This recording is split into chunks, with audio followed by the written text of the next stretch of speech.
What if I were to suggest that you play a key role in the awakening world? And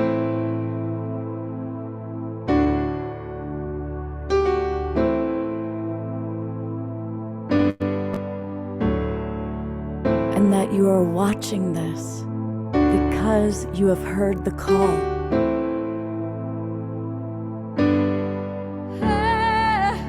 We can start right now by opening our hearts and minds.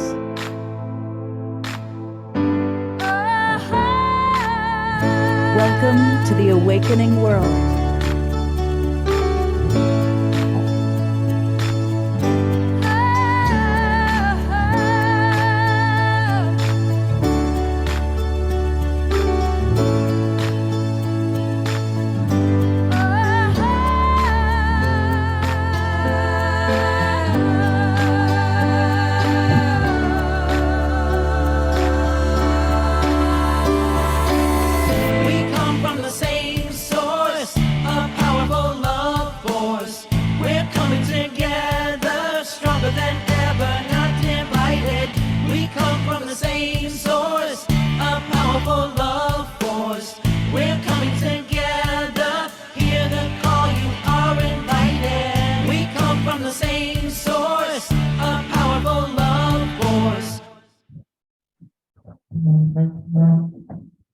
Good evening, everybody. I'm your host, Love Coach Scott Catamas, and welcome to the Awakening World, our Saturday night show. And a reminder for people to please mute themselves because we're in a Zoom meeting and so we can hear all of you. So please keep yourselves muted, but we're going to have a wonderful conversation because tonight it's all about relationship as a spiritual practice.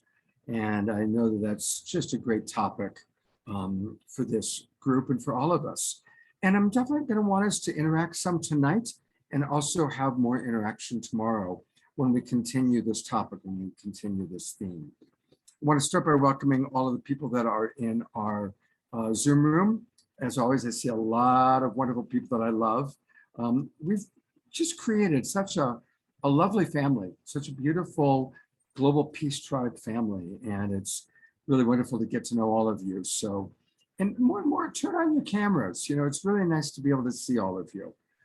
So if you're willing to do that, that'd be great. And relationships as a spiritual practice. Oh, I almost forgot. For those of you who are watching on our many Facebook channels or on YouTube, come on into our Zoom room. Now, a big welcome to you. And I want to thank John and Summer Raymer from the Sign Network, who get us out to as many as 100 Facebook groups and pages, which is very cool. But you may want to come on into our Zoom room, and it's easy to do that. Go to globalpeacetribe.com, globalpeacetribe.com. It's our website. And just click what says register for the current summer season, summer for those of us in North America. And when you register, you're going to get the link for tonight, but you're also going to get the link for all of our shows, Friday night, Saturday night, and Sunday. And every show is unique and different. I'm curious who saw last night's wonderful show with Raquel. Krista and I are going to talk about that a little bit. It is a powerful evening. Of course, tonight's show that you've seen. And then tomorrow, we're going to continue this topic with 3 other wonderful relationship coaches. So every weekend we've got something wonderful happening. So register, come on in, come be part of the Global Peace Tribe. Well, one of the things I've really been enjoying is co-hosting with wonderful people. And one of my new co-hosts, I'm really enjoying working with her, is Krista. And you've seen her as a presenter on the show. And she just recently did this show that I really enjoyed, all about epigenetics and 7th generation. She is many, many things. She is psychic, she is spiritual, she's very scientific in her thinking, and really a lover of life. And something I've learned about her is that she's very curious. I love your curiosity, Krista.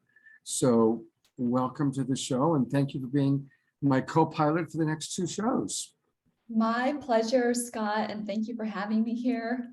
And you're right, I am curious. I've always had more questions than answers, and it goes back to being in school and elementary school and high school. So I think I'm a great co-host in that example, because I'm going to bring a lot of questions and just always, dive deep into the truth. And so I think that's what's so beautiful about your show, The Awakening World, is that you allow us to have those conversations that go deeper, that help us understand the origins of everything. And it's just a pleasure and an honor to be here. And I'm so excited to have a dive into relationships this weekend, and having connected with Raquel last night and hearing her story. What a way to start the weekend, and to bring that frequency and vibration into what we are bringing and reflecting on this weekend. So thank you. My pleasure. Were you one of those kids who always had your hand up? Yeah, me too. Me too. I can remember one teacher would put me at the back because I was just like so aggressive with all my questioning. I'd love to hear from our audience, and please put in the chat box for those of you that are in the Zoom room. And welcome. I see so many of our friends from San Rafael and British Columbia and Sandra and Alabama, all over the world. Put in the chat box if you were here last night for Raquel's show. I'm curious how many of you saw that and what stood out for you. And I'm also curious who tuned into the Twin Ray show that we live streamed the Twin Ray today. They were doing a satsang from their new space in the Haven, and I live streamed it for them. So let us know. So thank you, Kathy said both. Eleanor Joy, fabulous show last night. So I want to see some of that comments in the chat box. I'm stumbling over my words today. Slow down. I think what I need is some OMASHAR music, and then I can, because I've been getting everything ready. So I think, OMASHAR music to kind of help us to drop in. Time for people to write in the chat box their experience. Twin Ray. Yeah, there he is. Hello, brother. Hey there, how you doing, young man? And hey, Krista, how beautiful to be with us tonight. And the Twin Ray broadcast this morning was exceptional. And always whatever comes out of their hearts, it's just like food for me. And that's great. And so tonight I have a little song to help us go a little deeper. It starts off with an interesting opening. It's a bit of you can move around a little, and it's called Dark Night. And the night is spelled with a K, because it's about the divine consciousness that's emerging from within us, which is kind of asking us to reorganize and prioritize every relationship we have. And there's one line in the song, and it says, what does it say? The giant's awake now, and the giant is divine consciousness. That's what I've called the giant. And it's awake now, and it's looking around and seeing what it needs to rebalance in the world. And so without further ado, we're going to go into that. You can put it all on gallery view, and then we can kind of rock and roll a little bit with this one. It's you'll see, it's interesting. Start. So.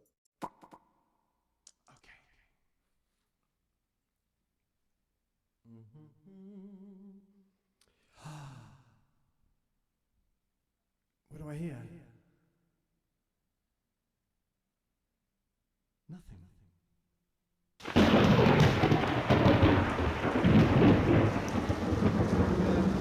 We need some rain.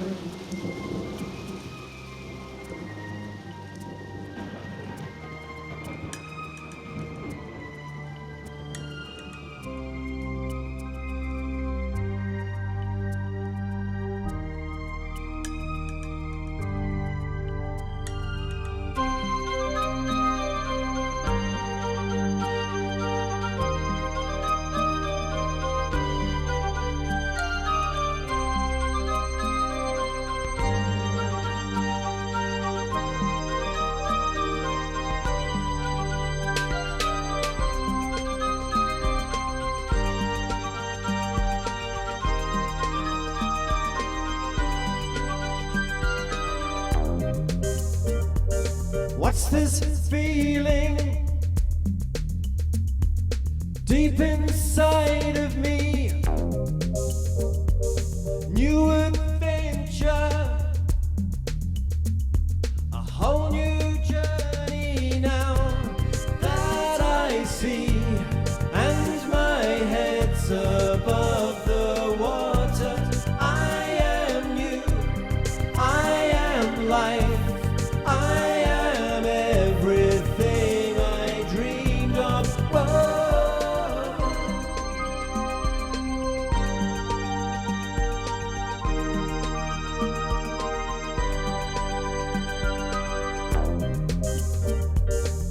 what's happening. The giant's awake now. His eyes are open, seeing into the dark of the night. I see glory shining through me. I am here, come to me. It's an open invitation. Oh.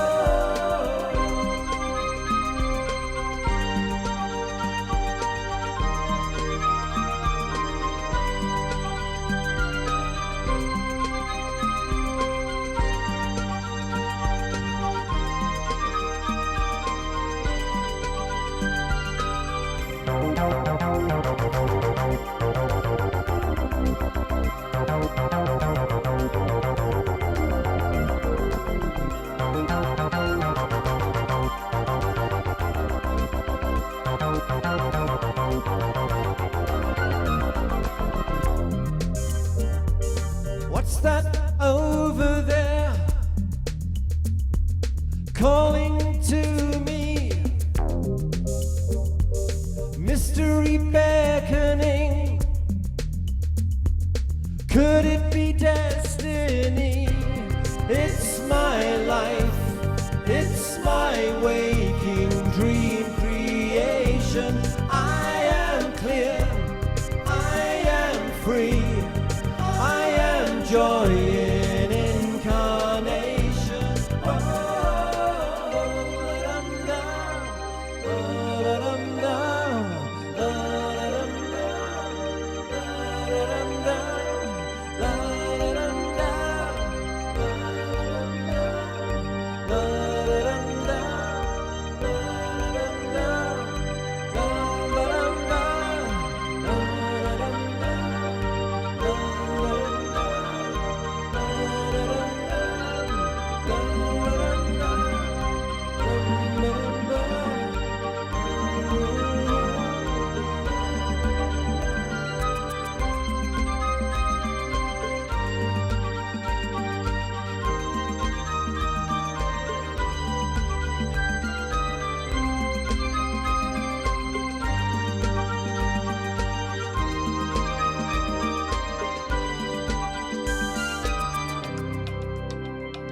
Beautiful, beautiful, beautiful. Thank you, OMASHAR. That was a peppy one. I liked the peppy. Peppy ones, they're all fun. Yeah, it's I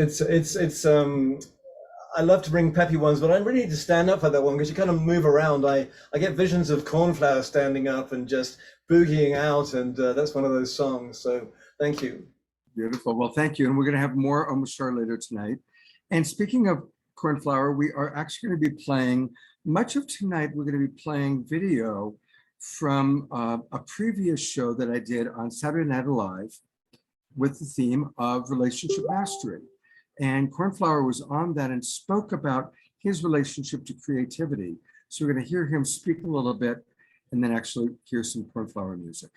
We also are going to watch on video some of my absolute favorite people that have been on my shows that are also brilliant teachers. We're going to hear from Satyen and Suzanne Raja, Deva Premal Miten, both speaking about the relationship and also playing the GayaTri Mantra. Gay and Katie Hendricks, who actually wrote the book, Conscious Loving, and Pato and Antoinette. And these are all four couples that have been on my shows multiple times, and I really love them. And I thought, since we're doing relationship as a spiritual practice, I wanted to play for all of you some of those excerpts. And it'll be kind of fun if you remember this, for those of you that are old timers who go all the way back to the Saturday Night Alive days, and you remember it, comment on that. Like Jerry Anderson is with us. I'm gonna put the spotlight, he's with us. The wild mystic monastery abbot Jerry is in Colombia right now. He's in Colombia This man is always on the move. So it's Thank great to have you with us, Jerry. And Oh, really, we have such a great tribe. go ahead, Jerry. I say we have such a great tribe. We do, and you're a beautiful part of that. Okay. Thanks, Jerry. So we're gonna watch a lot of these videos, and then Krista and I are gonna comment. And we're really going to interact with you. Krista's going to be checking out all the comments coming into the chat box, and I'll be reading them as well. And then we also have one other live presenter with us, and that's my friend Dolphin. And there he is. Let me bring him up. Dolphin, who you've seen on the show before. Beautiful lighting, Dolphin. Oh my God, the camera looks great. And he is the co-founder of RelationFlix. So who better to comment on relationship mastery and relationship as a spiritual practice? Two things qualify him. One is he is the co-founder of RelationFlix, but even more than that, he's the father of a toddler.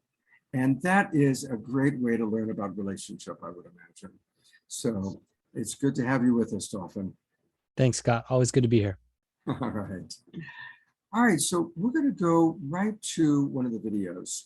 And the video I'm going to show you is of Satyen and Suzanne Raja. They're friends of mine. I've been to their home up in Vancouver, British Columbia, and they run Warrior Sage. And he's a martial arts master, but he's also kind of a Tony Robbins type in that he consults with the rich and the famous and really helps people to achieve their highest results. And she's an internationally known pioneer in the women's transformational movement. They've been married for over 40 years, raised 2 children, and they're a beautiful couple. So let's hear what they have to say. Well, first of all, it's always a blessing, Brother Scott, and you and Deborah and all the team who put this together in week after week after week for the upliftment of all beings. You just do this so fully. I want to honor and acknowledge that and ask all of our brothers and sisters to acknowledge all of you and your team for this tremendous offering, because you're transmitting what I believe is the heart of what's needed right now, which is wisdom in all its forms. You've been doing it for you've been doing it for decades, since a young man, but in this form, for I know close to 2 years, maybe even beyond. And what you're injecting is the essence of what Suzanne and I feel is the most important thing on this for us individually and as a society collectively, is embodying wisdom as the heart of all decision making. Our leadership is sorely lacking wisdom. They're coming from motives other than wisdom. And we know this. We can feel it. And we can correct this, align, realign, by making wisdom the core of our search. Not attainment, not more stuff, not more metaphysical stuff, not more material stuff, but really, there was a time when aiming for wisdom, being wiser, was the highest pinnacle of life. And now we put monks in TV commercials and make them seem hilarious and stupid, and we've made it not cool. It's tough. But the thing about wisdom, it's eternal and always cool. It's the coolest thing around. It's the most sexiest thing because it's true. It's the most penetrating because it's real. And it's the most lasting because it's eternal. And this is our nature. And so I welcome all of us right now to come into our highest alignment, because we already have a natural tuning for it. Everyone knows this. We all are reminders of it in our own unique way. And I believe this is the time to surrender as much as we can the reins of control to the tuning fork that's already within, which is wisdom itself.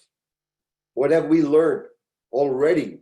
Not what we need to learn more. What have we learned already that we could apply deeper? That's the walk of wisdom. Yeah. And, you know, my spiritual teachers are my husband, my children.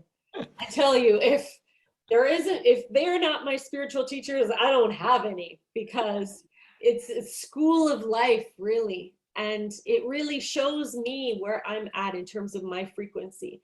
How willing am I to really open to them and to feel them and to be seen by them and to be really, you know, our children have our DNA.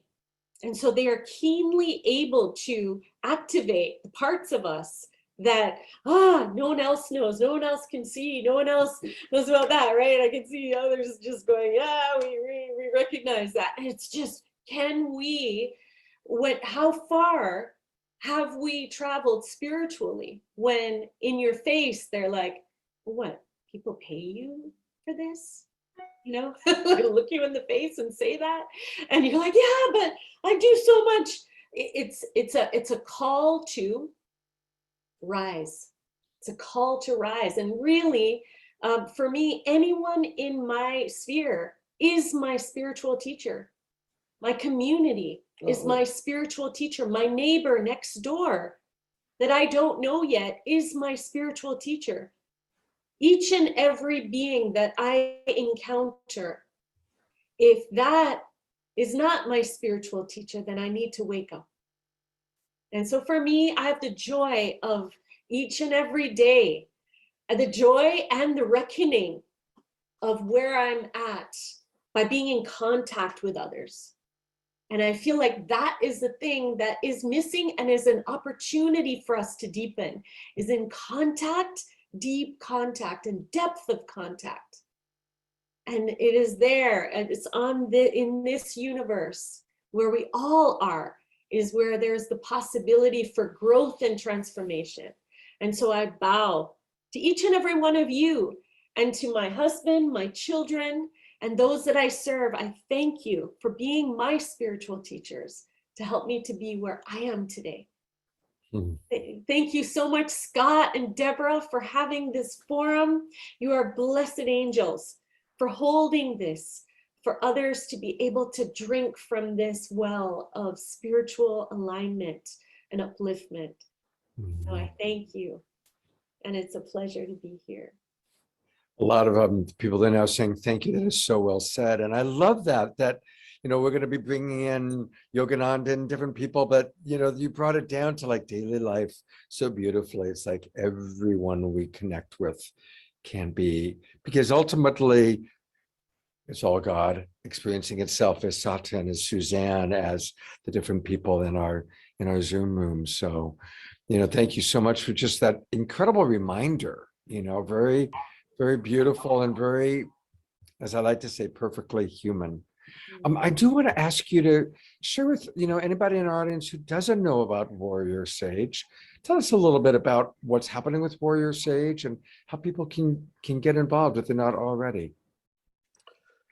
Well, please, you're welcome to come and visit our website, warriorsage.com. And we have a whole bunch of content library. Our focus is working with leadership.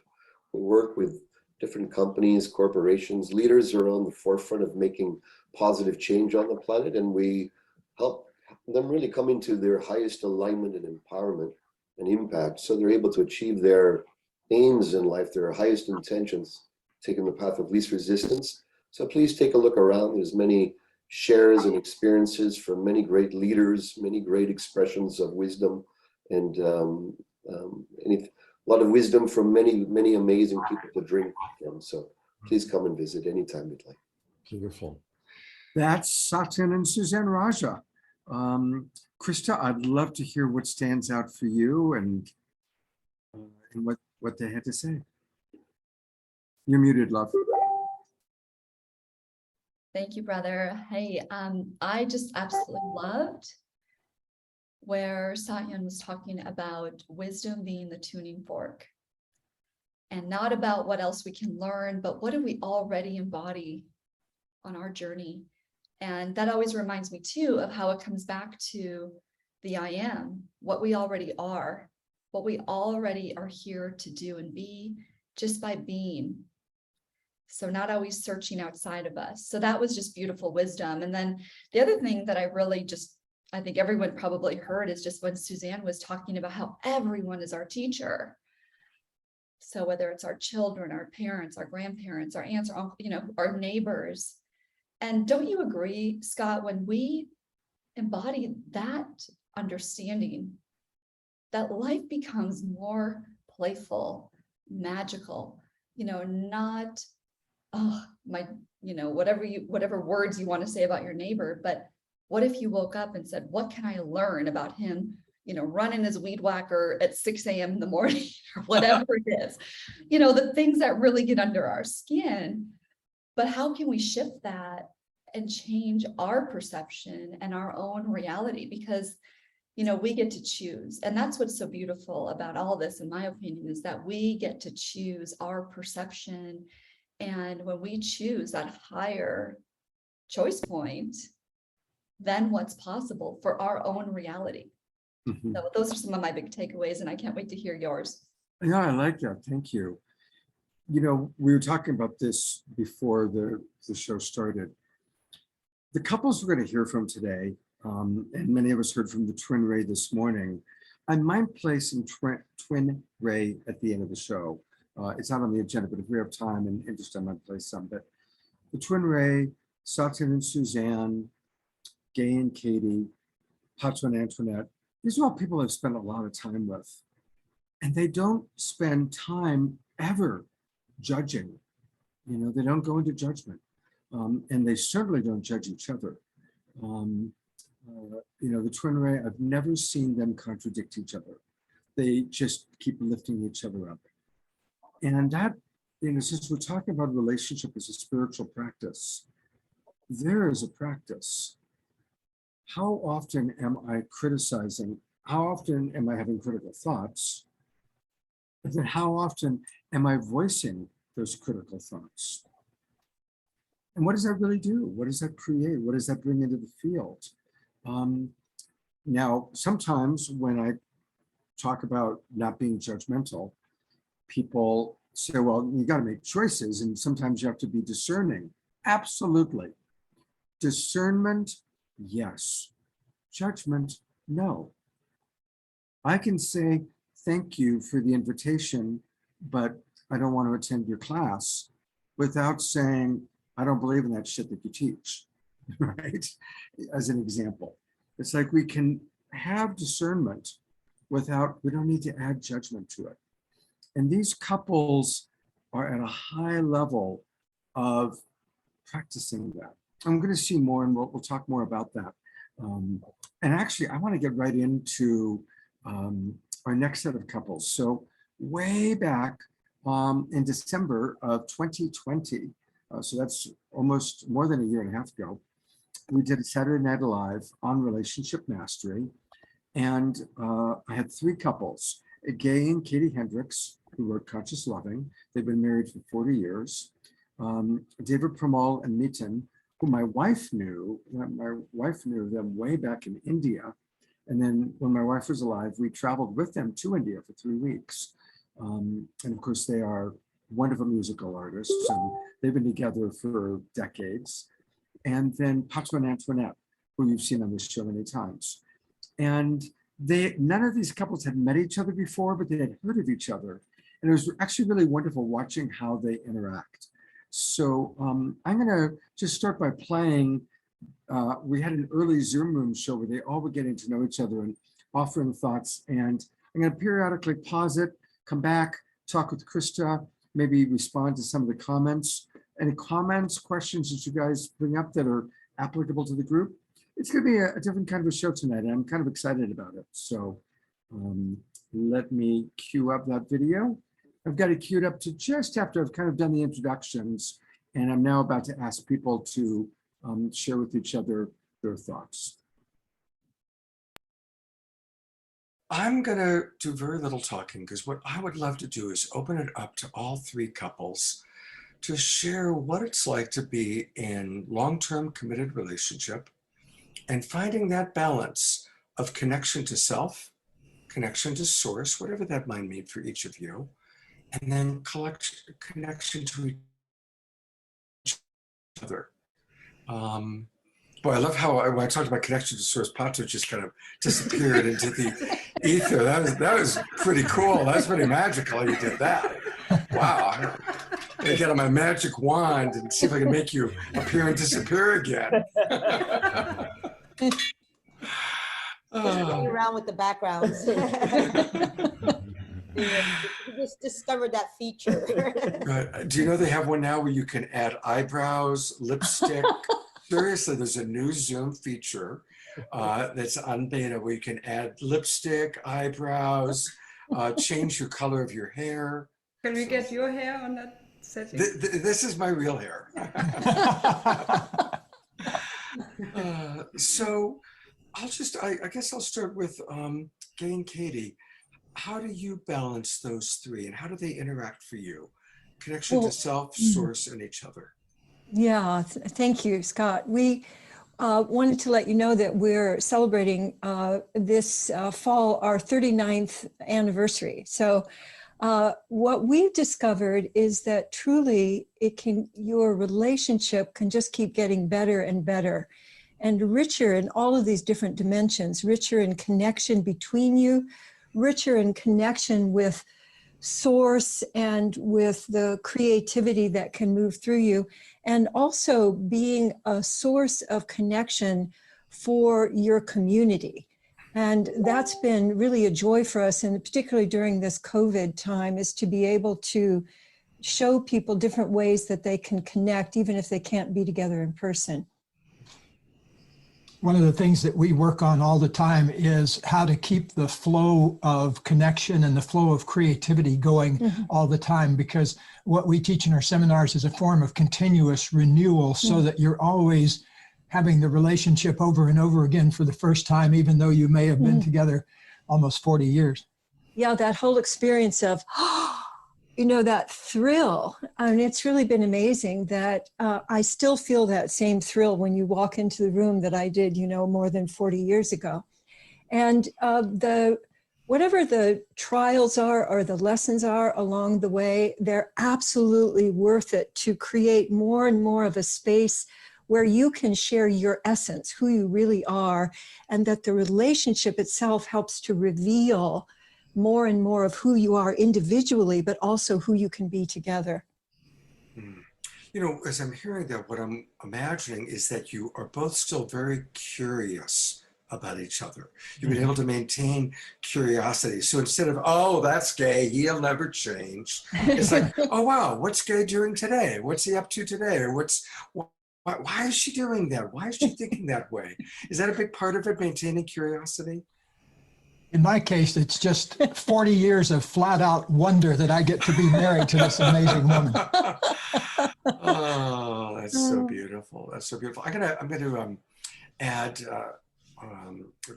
Deva and Miten to the spotlight, and Pato and Antoinette, and just have you riff on whatever comes up for you, even on what you just heard them share. Anything you'd like to?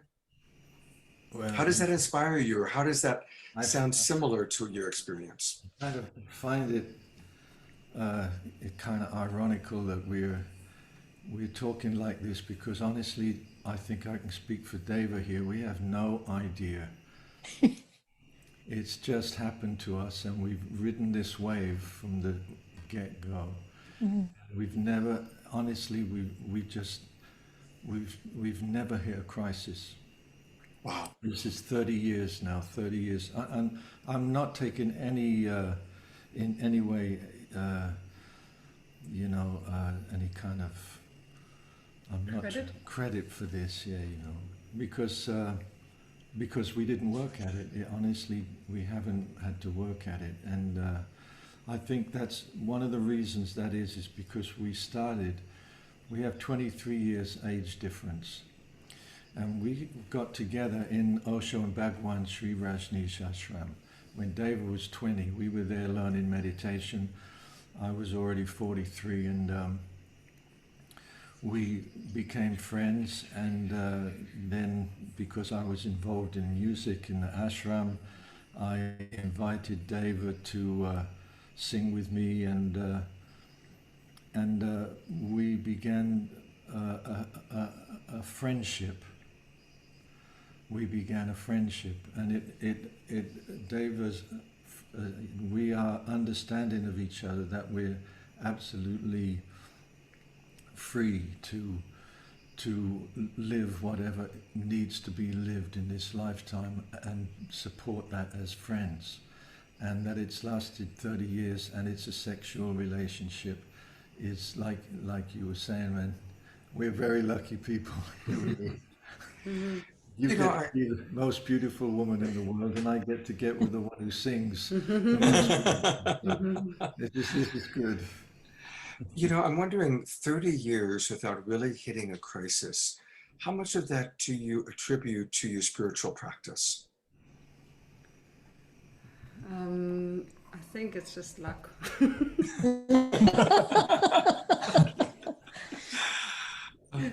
Wow. I was just having the thought that because you are, you practice your creativity together so regularly, that letting that creative wave through you and that you both get to participate in that must just be delicious to be in, and can also allow you to express whatever is wanting to be expressed without having it become any kind of a crisis. Yeah, when we sing, we make love. It's a tantric expression of our connection. We close our eyes and we're gone. And when you sing in the mantras, you have no control. Those guys, when you rub that genie lamp and it comes out, you just hold on. And that's the way it is with mantras. So, they can, right now you've asked us, can we play the GayaTri, but I don't know if it's going to stop in 15 minutes or what. So I just want to warn you. I promise you Deva will be watching the clock. Well, definitely you can take us away, and don't be too concerned about that. Pato, Antoinette, I'm seeing you smiling as you're listening to them speak. What comes up for both of you? Anything you want to share? Sure. I mean, I like what you said earlier before about first, source, and center. I think that is our inspiration, that we are both focused on God, and that we both have the same shared values, along with our creativity.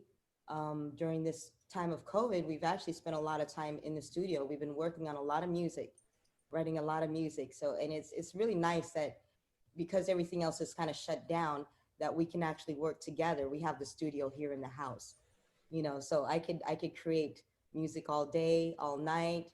I can, whatever comes to me, because I'm the kind of person who will stay up until 5 or 6 or 7 o'clock, 8 o'clock in the morning. He's my engineer. He's the one who's teaching me how to work all the logic programs, how the stuff works together. So, and he's creative in so many other different ways. So we actually work together as a producing duo. And as a musical thing, as a producing duo, we're also a producing duo as far as our ministry is concerned, our personal life, and then our relationships on how we interact with other people, that yin and yang kind of balance. You just brought up a wonderful word that I think is applicable for all three couples, and that is ministry. And, definitely, there's the old pause here before we get into the ministry question, because we've already heard some of the wonderful things. And there's a good question that Crista and I are going to address about jealousy. But before we talk about jealousy, anything that jumped out at you? And likewise, love to see feedback from the audience. I liked what Dr. Laura said about their harmony is absolutely based in their spiritual and creative processes. Crista, what would you like to riff on? You're muted. Thank you. I would just love to piggyback as well as what Dr. Laura just had commented on, that, when I think in relationship, whether, here we're talking about those who are in partnership, but whether it's that or whether it's a relationship where it's a friendship or a business partnership, when we have those things in common that we love to do, then we find that harmony with each other. And that's where the flow happens, and where we just get to be in that more creator, like with God sort of vibration. And that's what's so beautiful, no matter what type of relationship it is, that's where that harmony gets to flow. So I really love that. And I witness it and experience it, embody it in my own relationships. You know, I'm not in sacred partnership right now, but in a business partnership, I experienced that. In friendship, I'm experiencing that. So it's beautiful to have that interaction and also come from that place of divine love for that other person and know those things that we have in common. Because I think when we don't have things that we enjoy, you know, for them, it's their music, right?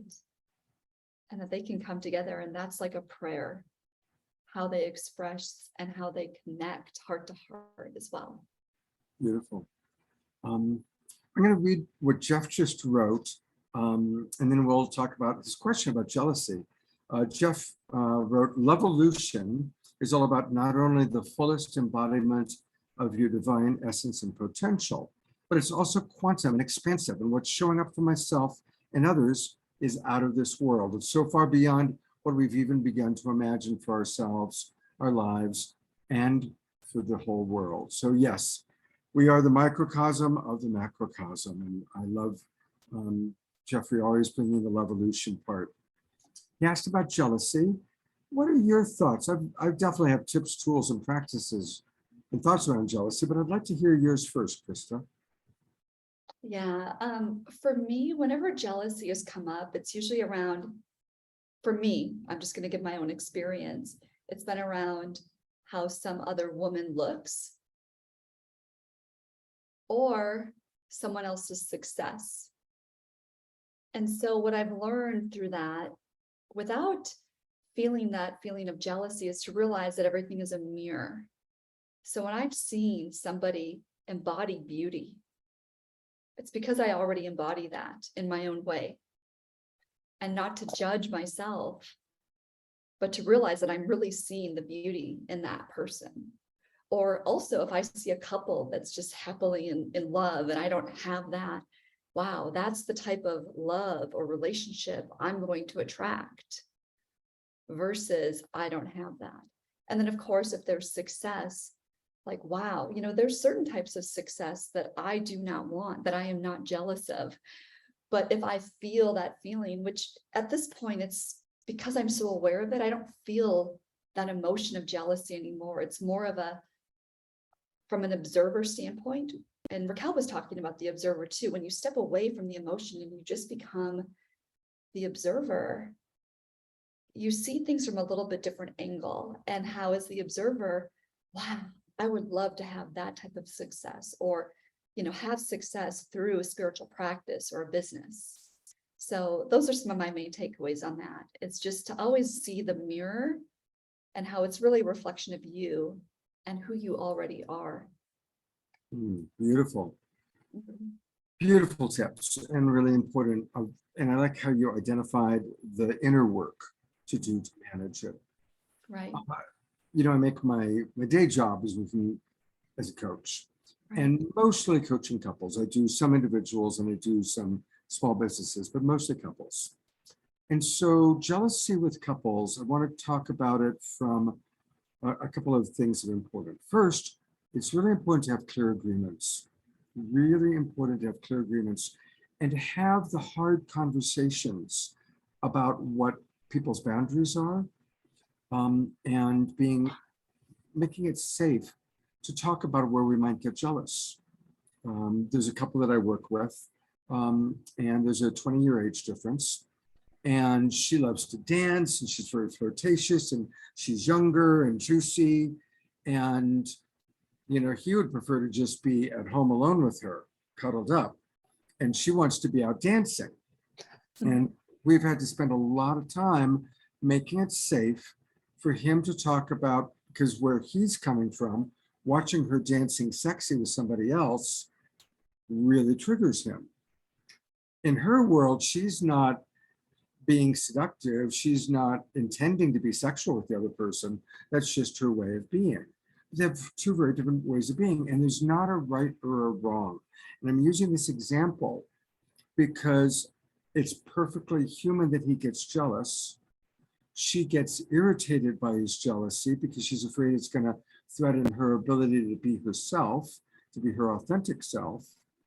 And so there has to be quality communication where it's safe to talk about our jealousies, talk about what our preferred boundaries are, and understand each other. And then if there are significant differences, maybe bring in a coach, or at least find a middle ground where boundaries are understood and accepted. And in this couple, that's where we've had to work on, is working on finding a middle ground that they both can work with. So she can dance and she can enjoy herself, and he's not, you know, having a terrible time. So jealousy requires, when couples are involved, quality communication, and then very much what Crista brought in, the self-work. Wow, why am I jealous? Am I comparing myself to that person?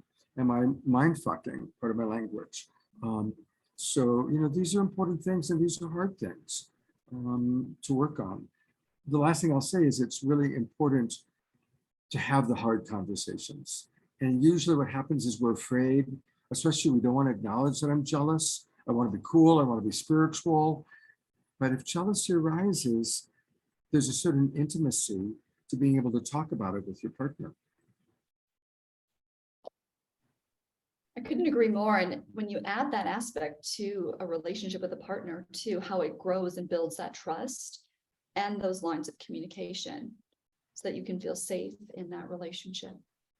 And again, also in sacred business partnership, which I'm in with my sister Nicole right now, when something comes up, we bring it up and know it's not always comfortable, but it allows us to have those open doors to having those conversations. Thank you for that. And yeah, you know, the tools we're talking about are not just for romantic relationships. There's some great comments that have come in. Shauna wrote, with jealousy, I think it's helpful to acknowledge that fear is present with jealousy. Where is the fear coming from? Rather trust others and yourself. Absolutely. Thank you, Shauna. Our Mystic Abbot Jerry writes, I say that honesty is the foundation of a good, deep relationship. Second, don't ever limit the other person. Give complete freedom to each other. That requires a lot of communication then. Being extremely real of who you are, not wearing the masks that we're learning to use. And then Mark wrote, I fell in love with a star belly dancer and lived in Atlanta for 5 years with her. Whenever I felt jealousy, I immediately would look at my own life and that it was all about me and how I was insecure with my own career. Interesting. And then beloved brother OMASHAR writes, from a metaphysical perspective, if you are sourcing your sense of self from outside of yourself, then you will be prone to all of the familiar pitfalls of relationship. Well put. Well put. All right, let's go back to our three couples because they have a lot more wonderful things to say.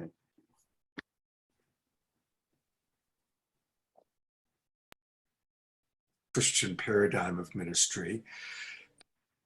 But all three of you, all three couples, you definitely have had a ministry. It's just been a different form of ministry. And to minister to people, right? And so I'd love to hear, and by the way, for those of you coming into our Zoom room, we're having an early chat with our three couples. Please let us know where you're from. It's always nice seeing people from all over, and we've got about almost 100 people now. So yeah, I'd love to hear from each couple. Tell us a little bit about how you see the ministry of your work together. Well, there was this one night before the fireplace. We were sitting in front of the fireplace in Colorado way back in the 1980s. And we'd been doing a lot of work in our living room, you know, with 10 couples at a time. And we evolved our work, but really hadn't drawn any attention to it. We hadn't written Conscious Loving yet. But one night in front of the fireplace, we looked at each other and said, you know, we really ought to take this stuff out to a bigger place. And that kind of manifestation resulted in an up-and-coming talk show host named Oprah Winfrey getting in touch with us and saying, come do your stuff on our show. And it happened to coincide with when we finally launched Conscious Loving. So we've had kind of a 30-year ride on that particular jet stream, but it all started with us kind of getting clear on what we wanted to do and what we wanted to express in the world. Wow, beautiful. The opportunity to put love into action, because people talk a lot about love, but real love is really being able to be present fully with yourself, with what's going on, with what's wanting to emerge. And that kind of love makes such a difference. And it's something that everybody can do today. You can give the gift of your presence, really turning toward other people and giving your sensitive awareness to them. And to me, that is a ministry that all of us can engage in our day-to-days as we're moving about and connecting with people over whatever way we're connecting. Wow, thank you. Pato, Antoinette, or Miten, Deva, any thoughts about your ministry? Yeah, I'd like to say that when me and Antoinette got together, I was already on a journey of using my music as a tool for ministry. It was a lonely journey, and once Antoinette and me got together, Antoinette just took up the flag and started flying the flag of ministry. She probably took over from me actually for a long time, her passion to be of service to others. And then Antoinette encouraged me to start an online ministry, as well as our international tours around the world. So we have over 4,000 people in our online ministry now.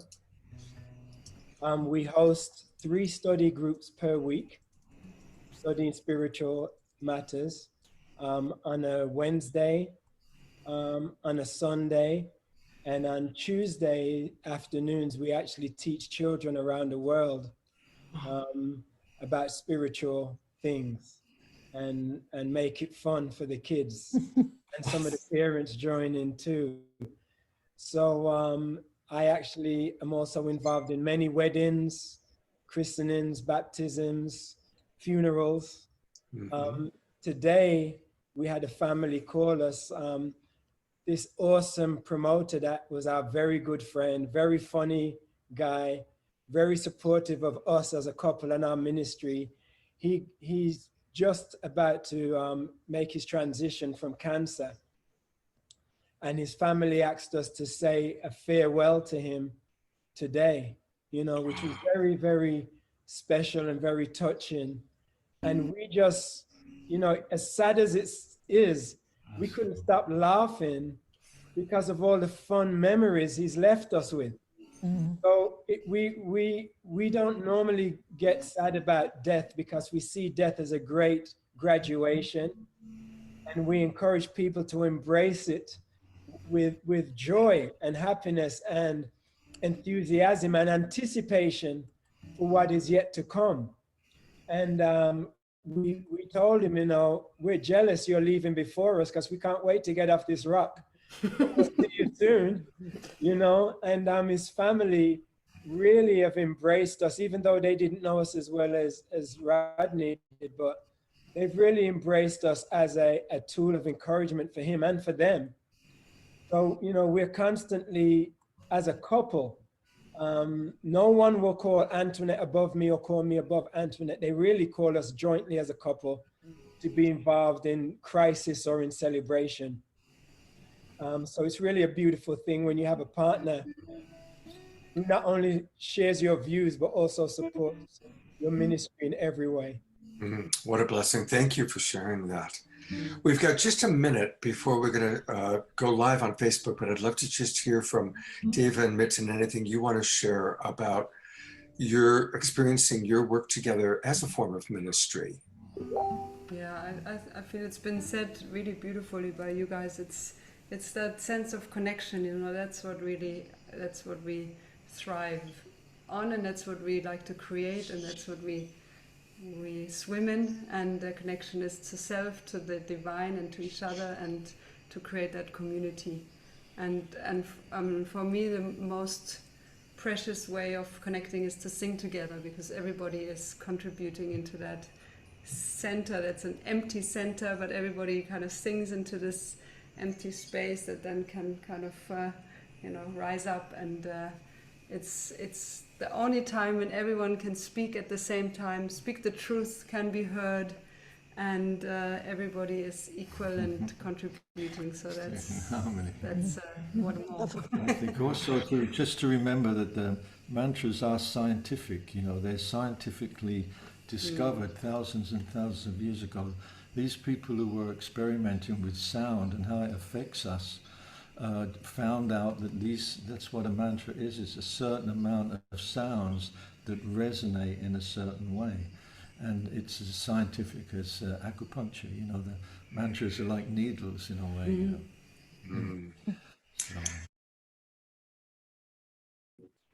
So they were just introducing mantras for people. And so what I'm going to do is I'm going to fast forward, because back then we don't need to see the opening banner for 7 and Live and all the introductions. I'm going to go straight to them singing the GayaTri Mantra, which is one of the most magical and most beloved mantras from the Hindu tradition. So give me a moment to find it. Go.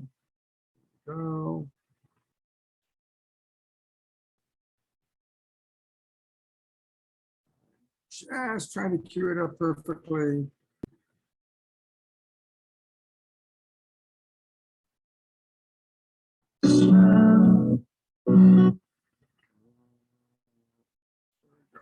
There we go. Contemplation, and they have followers worldwide. And I understand they're going to begin with the GayaTri Mantra, which will be an amazing way to open up sacred space for this very special show. With so much love, welcome, Deva and Miten. Thank you.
like to invite you to sing this for yourself in your rooms and your temples. I'm sure you all know the words to the GayaTri Mantra, and we'll play for you. And nice to give you a space to sing. Okay.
Sham no mitra, sham marana, sham no bhavid varyamam, sham na indro brahaspati, sham no vishnu rukrama, namo brahmane, namaste vayu, twamiva pratyaksham brahmasi, twamiva pratyaksham brahma vadisyami, ritam vadisyami, satyam vadisyami, Tanmam avatu, tatvaktaram avatu, avatu mam, avatu vaktaram. Om Shanti, Shanti, Shanti.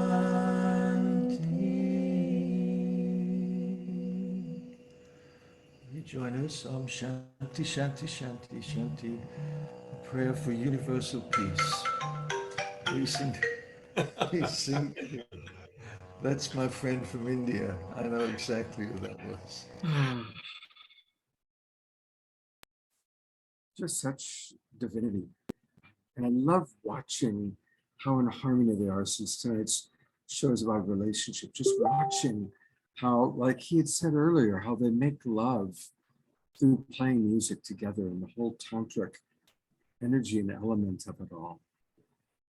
What stood out for you, Krista? And you're muted, by the way. I definitely went somewhere and I forgot that I was in a show because I was somewhere.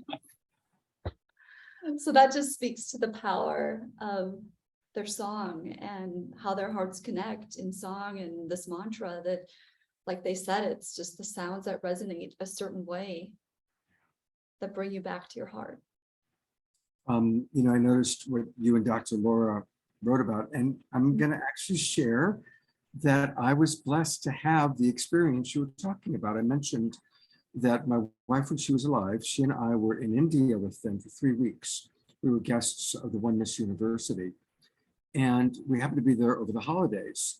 And on New Year's Eve, Deva Premal Miten did a private concert for about 20 of us in their bedroom. Basically, we each had like a little 2-room unit, and in their 2-room unit, we all squeezed in on New Year's Eve, and they played music for a few hours. Magical. It was an amazing experience of a lifetime. And that vibration was when, you know, there'll never be a time when all of your hearts were aligned in that time, like you were at that now moment. So Marcy Shimoff and her husband were there, and a few other people that were, you know, kind of part of this group. And yeah, it was a very, very special event. Yeah. Well, we have another live person, actually, and he's Dolphin, who I introduced at the beginning of the show. Hey, welcome, Dolphin. Thank you, Scott. Always lovely to be here. Oh, it's good to have you with us. And for those who don't know Dolphin, he is a Canadian-born author, transformational communicator, and a human potential enthusiast. I love those words. He's been coaching, speaking, and facilitating internationally for over 20 years. And he loves bringing his unique brand of transformation to people, from one-on-one work to workshops to conferences, and now audiences of thousands through his wonderful work with RelationFlix. And so welcome. Of course, RelationFlix is this new video subscription platform. We're going to be taking a look at it a little bit later today. And it specializes in e-courses and educational videos with a lot of teachers, such as myself and Viraja, and a lot of the teachers you're seeing on our shows are part of RelationFlix. So welcome. And Dolphin, first off, is there anything you've seen tonight with our guests that stood out for you, that triggered anything you want to share? Yeah, you know, for me, I've always been captivated by mastery, and I think the word flow is often used to describe mastery, and in a way, it doesn't really matter what domain it happens in, if it's art, if it's performance, if it's sport, if it's business, if it's lovemaking. We're all captivated by this quality of flow where the doing kind of falls away, the attempt to make something happen falls away. And so when I listen to people speak who are masterful in their ability to communicate or educate, when I listen to people perform in their ability to weave music together that wouldn't exist without them, I'm captured. And I think that in those moments where we're witness to someone else expressing in a state of flow, it reminds us what we all long for, which is to live in that state, to live in that kind of open-hearted, present, joyous state.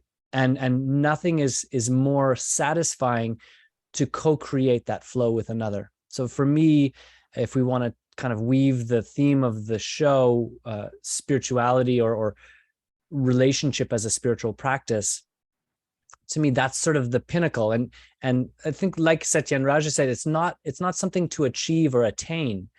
It's something we can allow. And that's really what my work is about. And I think anyone who's really wanting to participate in human transformation, we want to create that space of flow, because it is the space of play. It is the space of love. It is the space of full expression. So those are the pieces that I get all excited about, and that seem to be a common thread through the show so far. Beautiful.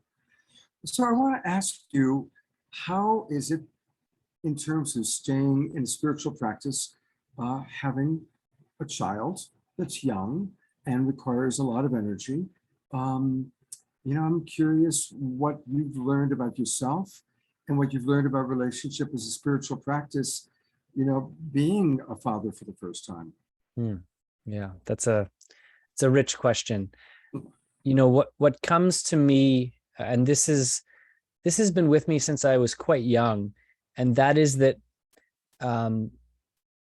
spiritual practice in its most pure form isn't an attempt to do something. It's not like trying to be spiritual. It really is about a wholehearted presence, what I often call a full yes to life. And then to find out what does it mean to then participate in the flow of life where your default setting is yes.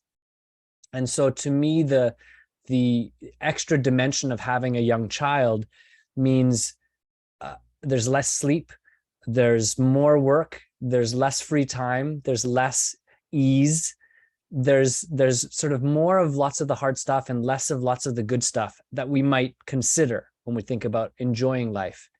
And so the opportunity to become edgy or angry or dissatisfied it's easy. Like I can see the off-ramps to those ways of being are they're not alien to me. So for me, the practice of continuing to warmly and lovingly say yes to life, in spite of it feeling difficult, more so than ever before. And I think what helps, particularly with young children, is that the meaning of that difficulty is obvious. I think one of the things that makes life so difficult is not the difficulty in and of itself, but difficulty where we can't make sense of it, where we're in pain and we don't have a context or a way to be a big enough container for our pain. That's when humanity and human beings tend to really struggle and suffer. So for me, the practice is deepening and expanding my willingness to say yes in more and more uncomfortable environments and situations, and that there's a consistent outpouring and flowing of love and meaning that is more than I've ever experienced. So there's a kind of balancing, and then this is the beauty of life.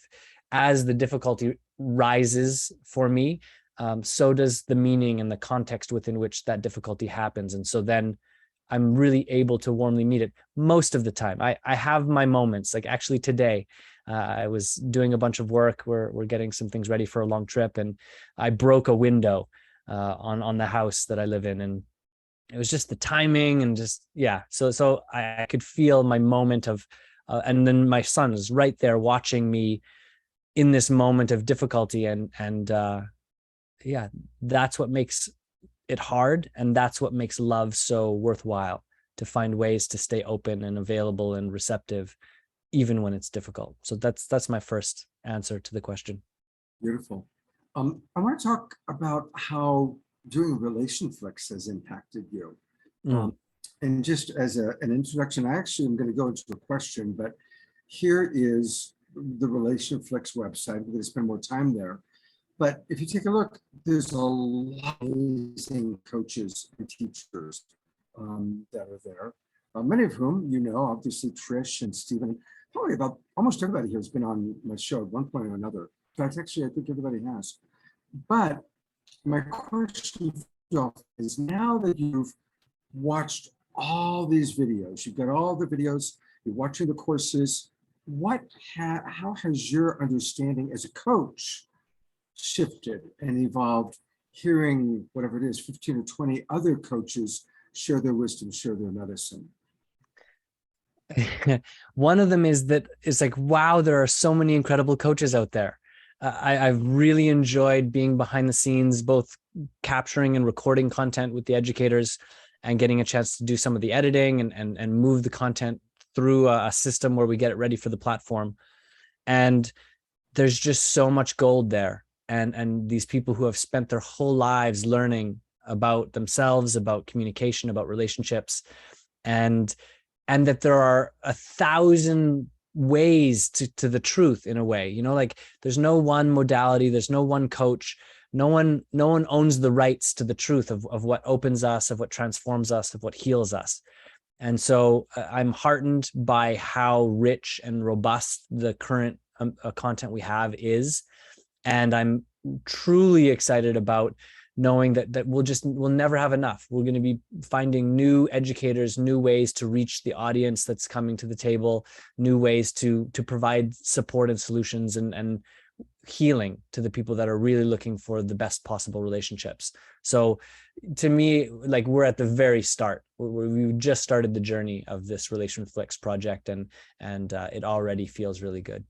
Yeah, you've done a great job, and it's a beautiful website, and every one of your presenters, and about half those people I knew before you, but the other half I met through you. And like Erika, oh my God, I love the way she speaks and thinks. Everyone I've met through you has really been impressive. And, you know, I'm kind of the old codger of the group. I'm clearly the eldest. And I've really appreciated discovering how many next generation teachers I've met through RelationFlix.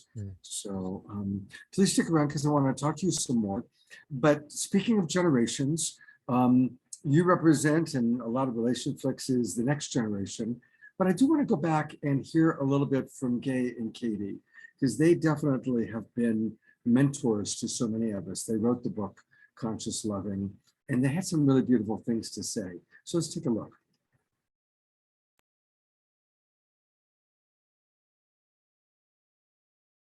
So many of us know them. We've taken their workshops. We've read their book, Conscious Loving, which really is truly like the Bible of conscious relating. They've been together for I think they said they've been teaching together for 39 years. They've been together and known each other more than 40 years. And what a wonderful blessing as role models of how to be in long-term relationships. So it's my honor to introduce Gay and Katie Hendricks. Thank you so much. It's such a joy to be with you all. Yes, we met in 1980, in January of 1980. And then we got married the following year. So as we mentioned earlier, we're just celebrating our 39th anniversary this month. So wedding anniversary. And we created our institute based around several key principles that we started ourselves to practice in our relationship. And so I think that of the couples I've heard from so far tonight, it seems like a lot of your practices just kind of grow organically out of who you are and what you're committed to. And that's kind of the same thing happened to us. Before we talk about any of those principles, I do want to acknowledge the other couples, though, because we've learned so much from the other couples, even though I've never met them in person. We've been to see Deva and Miten live, and also spent hundreds of hours of our life listening to the music. So your music is in our hearts. And also Katie and I both, when we met, we both discovered that we love to dance. And so we've spent many hours dancing to Pato's music and bobbing our heads to reggae. And so it's very dear to our hearts too. So it's a real honor and a pleasure to get to meet all of you for the first time. Oh, yes, thank you. And we wanted to share with you, it was occurring to me that each of us is an instrument. And I like to think of us as each instruments in the larger orchestra that we're all creating together. And that what close relationship can do is bring through us what is most wanting to be expressed by us. And the relationship can support each of us in fully expressing the love and purpose that's in us, and also create a space for evolution and continuous renewal so that we can co-create together. Because I think co-creation is really our next frontier, not just each of us individually, doing what we can, but calling on the creative force itself to move through us And the more that we can do that freely, the more our relationship journey is just an adventure of discovery. Going back to the beginning, we weren't born enlightened, though. We had, I think we committed every mistake that it's possible to make in relationships. So a lot of our early journey was based around finding out what didn't work.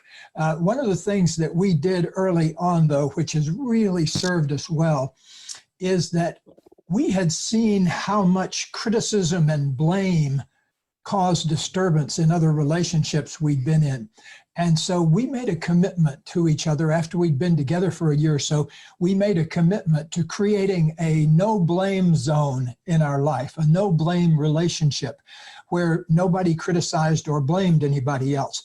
And it took us years of practice of how to move beyond criticism and blame, because both of us had come from families that were very much oriented around criticism and control, jabs and ironic humor and sarcasm and things like that, that comes out of, I think, anger rather than love. And so we wanted to create a no blame zone. And so we created a practice that we've now taught to hundreds of thousands of people around the world. But I want to show you what it was, because it really saved our relationship and enabled us to go in a very short period of time to completely eliminating the blame and criticism in our relationship. So it's been decades since either one of us have said anything critical or blameful to the other person. So if you can quit blaming and criticizing, it opens up a tremendous amount of creative potential. Yeah, so opening. So this is what we call the move, because most people get their juice in relationship by blaming. And so just try this out for a moment. I'd like you to point your finger and go, ha. Ha, like you're catching somebody. Like, I'm right. And you can do it to yourself also. So you can and criticize yourself. And I want you to notice that gives you a little burst of adrenaline. It gives you that feeling of being right. But that's all it does. And adrenaline is a short-acting drug. And so when it starts to dissipate, it probably already has. What most people do is increase the and escalate the so that they can keep getting adrenaline. All relationship problems, all problems between couples are a race to occupy the victim position. One person says, "You're doing it to me. It's your fault." Oh, no, you're doing it to me. You started it. And so that goes on for 20, 30 years sometimes. And we are mistaken in thinking that criticism works. So most people use criticism because that's what they grew up in, and they think that that really works and the other person is going to benefit from their criticism. That doesn't work. And so we want to show you the move, which is to take your hand, take your finger and turn it into a hand and go,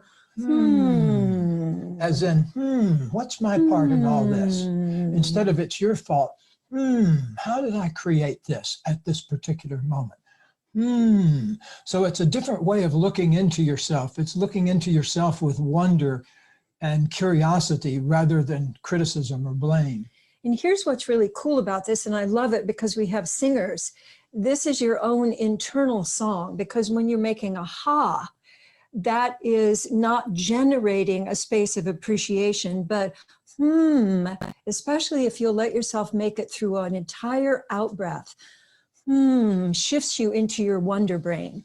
And so when you it opens up your creativity rather than recycling on your old problems. So the move, even if you lose it in the next minute, you can always recreate that and enjoy that space of curiosity and wonder rather than blame. So it wasn't overnight, but over a period of years, we were able to just clear any criticism and blame out of our relationship. And that opened up a tremendous space for creative contribution. And so another thing that we learned early on in our relationship when we first got together was that in other relationships, we'd always seen the other person as an improvement project. Right. And yes, my job was to especially when I got together Katie, I was very, intellectually inclined, and and I'm a mover and a feeler. And I was always trying to kind of calm her down a little bit, and she was always trying to pep me up a little bit. And so it took us a while to learn to see the other person as an evolving work of art, rather than a failed improvement project to fix her upper. And so, but it made a tremendous difference in the quality of life, because if you really see the other person as an evolving work of art, that's very different from looking at them with what's wrong and what can I help fix here. What that opens up is the art of appreciation, which I think is a very undervalued art. That when I'm appreciating, I'm giving you my sensitive awareness, I'm actually noticing you as a work of art. And that appreciation is really a way of touching other people that opens up their own experience of appreciating themselves and expressing themselves more and more as a work of art. And so appreciation, moving from blame, especially into my main job is to appreciate you. And then what comes out of that also for us is the question that we often ask each other is, what do you really want? And how can I support you in creating what you really want? And we often ask that to each other about big and little things, because when you say, what do you really want? That's an essence question. That's asking the person's inner self, how are you wanting to express? And I'm here to support you in that.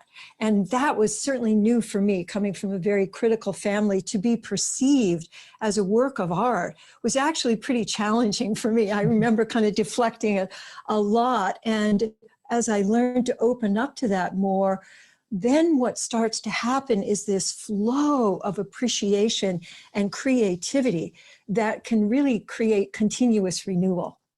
One of the things that Katie and I have always done almost from the very beginning of our relationship is we meditate together every day, usually twice a day. I'm an early riser and Katie sleeps in a little longer, so often my first meditation of the day is just by myself here, but we almost always meditate together at some point during the day. And that's been incredibly helpful because it establishes our relationship in that kind of vast ocean of pure consciousness that meditation affords. And so it enables us to kind of be together in a way that I was never able to be with somebody ever before.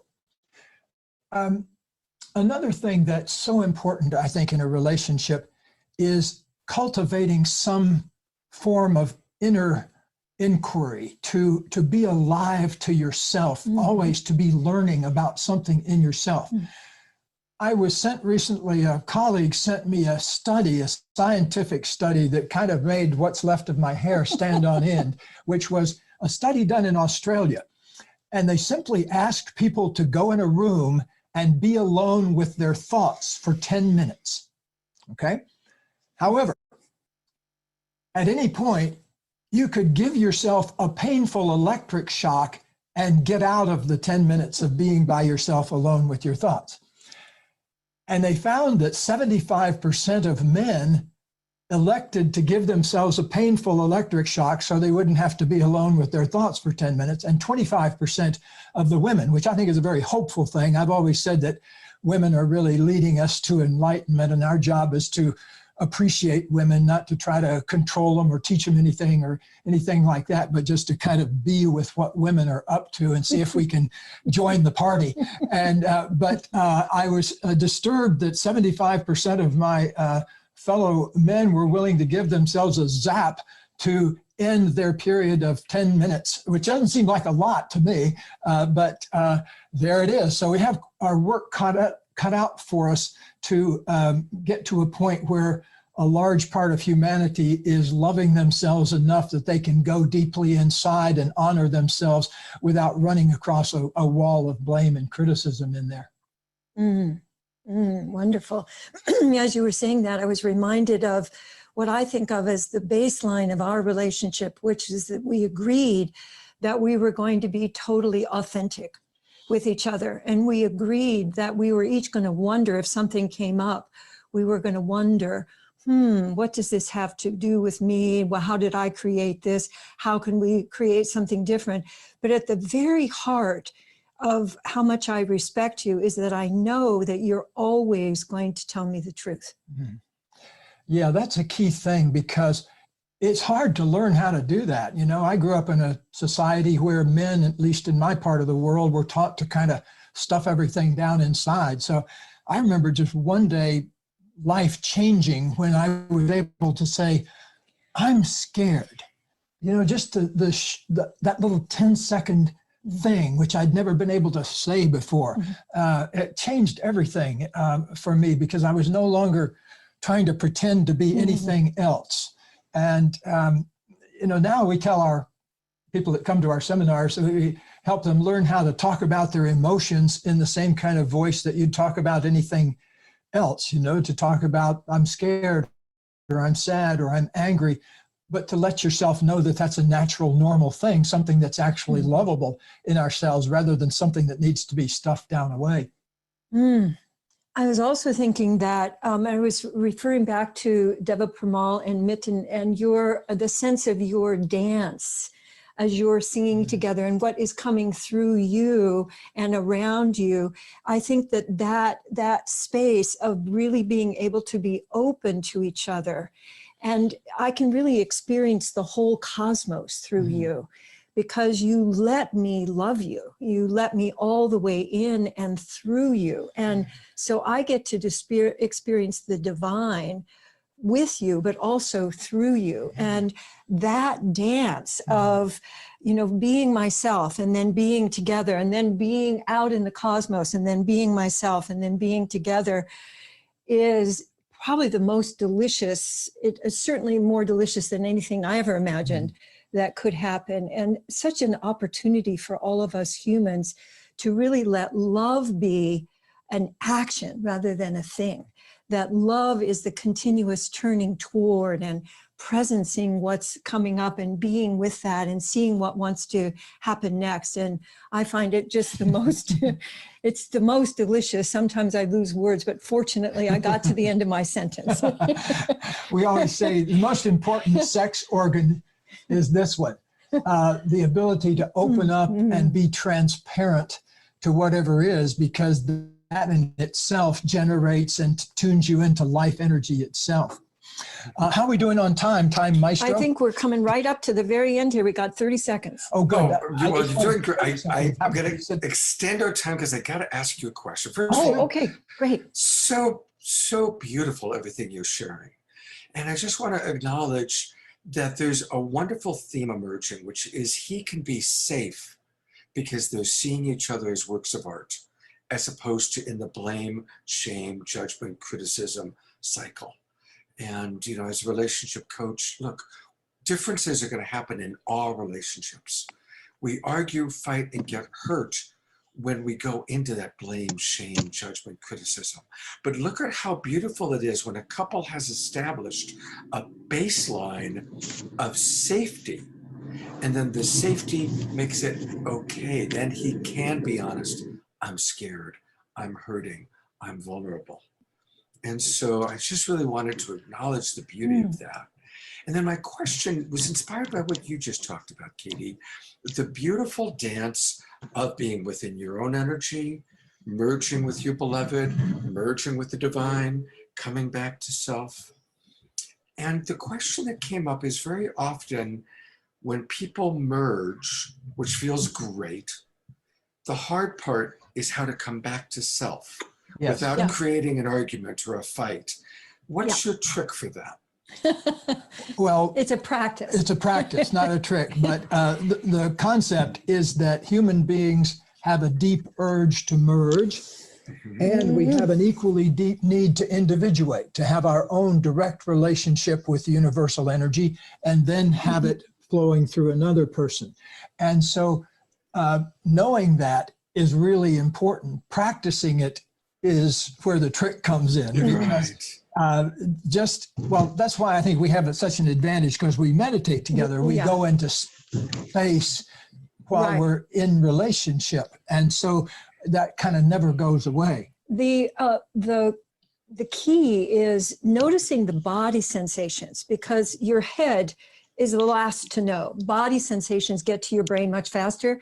So the body sensations that will let you know, I want some space. That's usually the issue, because people think relationship is all about being close. But the healthy relationships require that individual just being open to the universe and your own presence with yourself, your own self-love. And one of the signals might be, for example, just a little bit of irritation, or just a little bit of feeling withdrawn. And if you don't catch those signals, then usually people will create an argument or something to get individuated the hard way, by pushing the other person away. We have a commitment that's in Conscious Loving, and another one of our books, The Conscious Heart, which is, I commit to feeling the flow. I forget how we worded it. I commit to being close. Being close and to individuating at the same time. Yeah. The two things go on at the same time, because you see, in the first 6 months of life, we're all into union. Then in the second 6 months of life, we start crawling, individuating, exploring, but we need that base to come back to over and over again. And if you watch a baby and its parents in the first 6 months, it'll be a lot of clinging to, but then in the second 6 months, it's a lot of exploring. And the same thing must happen throughout our lives, that it's partly about getting lost completely in union, and it's also being lost completely in the universe as an individual being at the same time. Wow.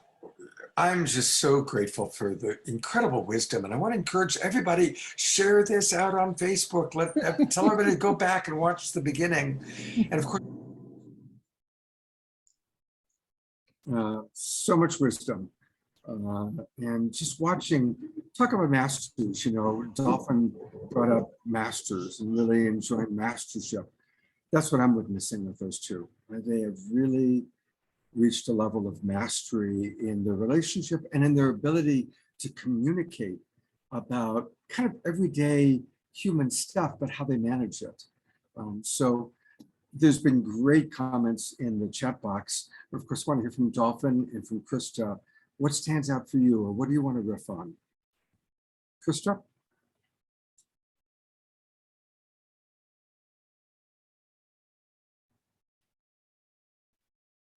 Hello, can you hear me? Yes, now we can. All right. Well, I just want to comment that their relationship is absolutely adorable. The way that they adore each other just inspires me in such a beautiful way. So it was fun and just heartwarming to watch their engagement, not only with themselves, but how they were speaking to the audience. But I just love to, just a couple notes I took, not blame, not anger.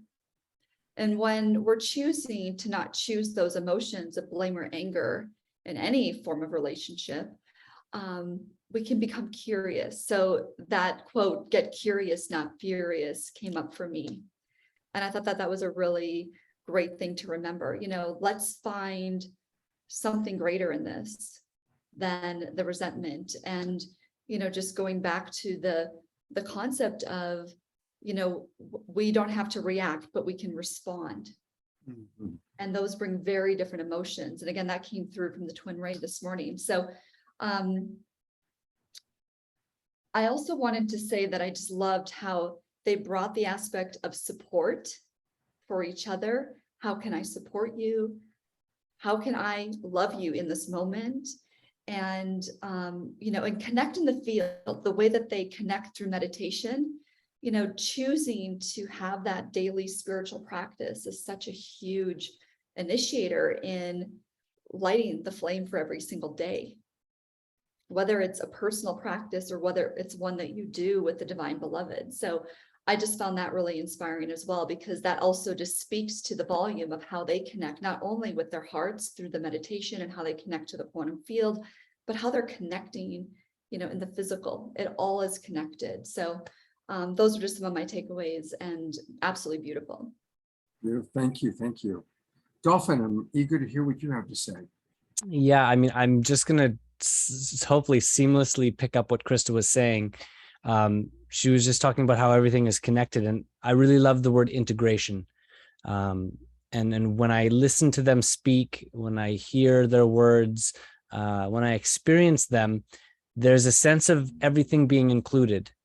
So they talk about oneness and this sort of cosmic, the relationship with cosmic truth and the joy of being.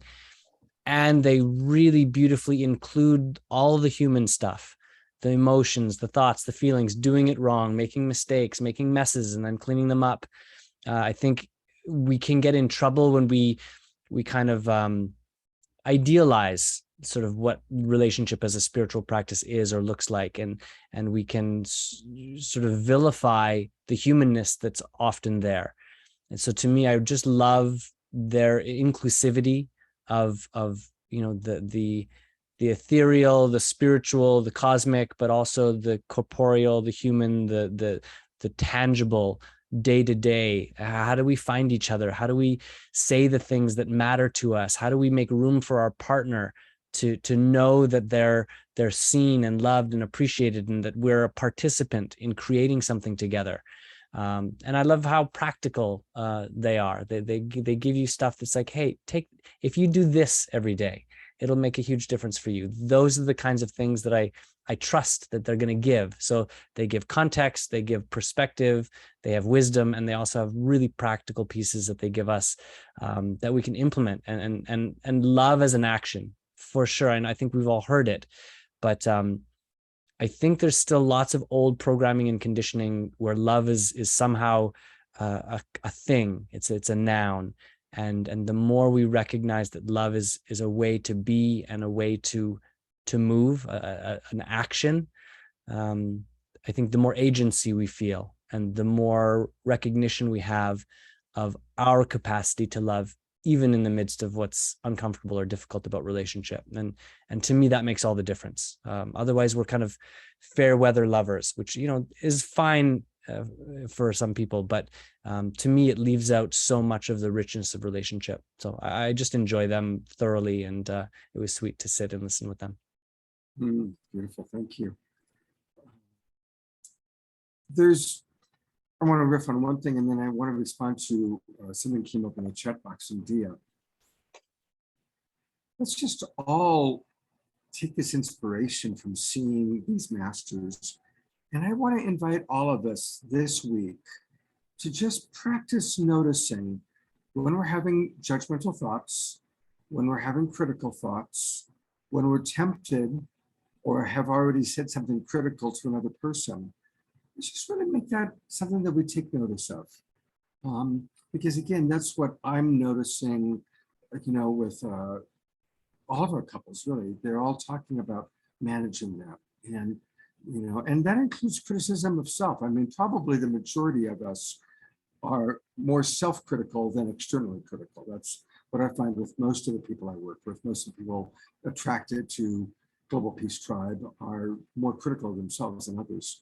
So let's go on a judgment diet this week. Let's all practice that. All right. I'm in. Dia wrote something very vulnerable. I'm going to read it. She writes, and I'd love to hear all three of our comments on this. Dear sister, brothers, travelers in love, kindly comment on the luck factor that has been used. My husband's sudden death was 18 years ago. I've sat at the feet in real time and virtual Zoom time of quite a few successful couples around the globe. Do I really co-create, more participate in directing my destiny? Or is it, as it seems from the perspective of the density ego, that merging with that just right mate, the luck of the draw? What's the truth here? I'm here, I'm ready, I'm open. Guide me. Namaste, beloveds. And just, I think what she might be referencing, might have inspired that, was earlier, Deva Premal Miten basically said they just were very lucky. You know, they met when she was 20 years old, and they've really never had a hard time. And there's been a certain, let's call it grace, that they've experienced in their relationship. Whereas I think Pato and Antoinette and Gay and Katie are more examples of couples that had to really apply tools and practices to build and maintain a healthy long-term relationship. Obviously, Dia's question is on the philosophical side of things, but we can go there. So I'd love to start by hearing what Dolphin has to say, and then Krista. Yeah, you know, I'm a lover of language, and I love to kind of pull it apart and make sense of it as deeply as I can. And, you know, words are just signposts. They're pointing to something. And so when we use the word luck, we're pointing to a dynamic that plays. And I think there's an element of mystery that luck represents. There's something going on. We don't have a full explanation of it. And luck is the word we give. It's like, if something's going on that we don't understand, but it's positive, we call it luck. To me, I have too much experience with the nature of things that, you know, life wants things to work out. Life wants to deliver what we need. And for some of us, we can call it grace, we can call it luck. We're born into a life where there's less turmoil and there's less turbulence and there's less conflict. It's not a better life. It might be easier, it might be more enjoyable, but my experience of it is that it has way more to do with the container we create for ourselves and for the life we live, as to whether we feel joyous and satisfied in our lives, not really the circumstances. And of course, the container we create influences the circumstances, especially over time. So yeah, my take on it is just that, yes, things happen that we can't fully explain. No, things are not fair. And I don't mind using the word luck, although I tend not to. I'm much more interested in, for us, here and now, with the agency we have, what do we most want to be and do? Everything else, in a way, is a distraction from that central agency. And it's that central agency that delivers us into a life that we are a full participant in. And when it comes to relationship, there are no better relationships than when two people come together in full participation. So that's my kind of initial thought on the idea of luck. Beautiful, beautiful. Thank you. I so appreciate you're very eloquent, Dolphin. Krista, what are your thoughts on this interesting question? Yeah, luck. I would agree with Dolphin. That's a word that I typically stay away from, but at the same time, I feel like they just used it kind of like as a grain of salt. You know, hey, we've had this beautiful life, and how lucky were we? And I could see myself using it in the same context. But what I want to bring to the conversation is how, you know, isn't it great that, you know, souls were destined for this experience and made that choice? So when you talk about the relationship that you're having, or that you had, that was divine, and that was the soul choice, and that was the experience that you were meant to have and that you came to have. So I know that the universe is the language, or the language of the universe. There are no wrong choices.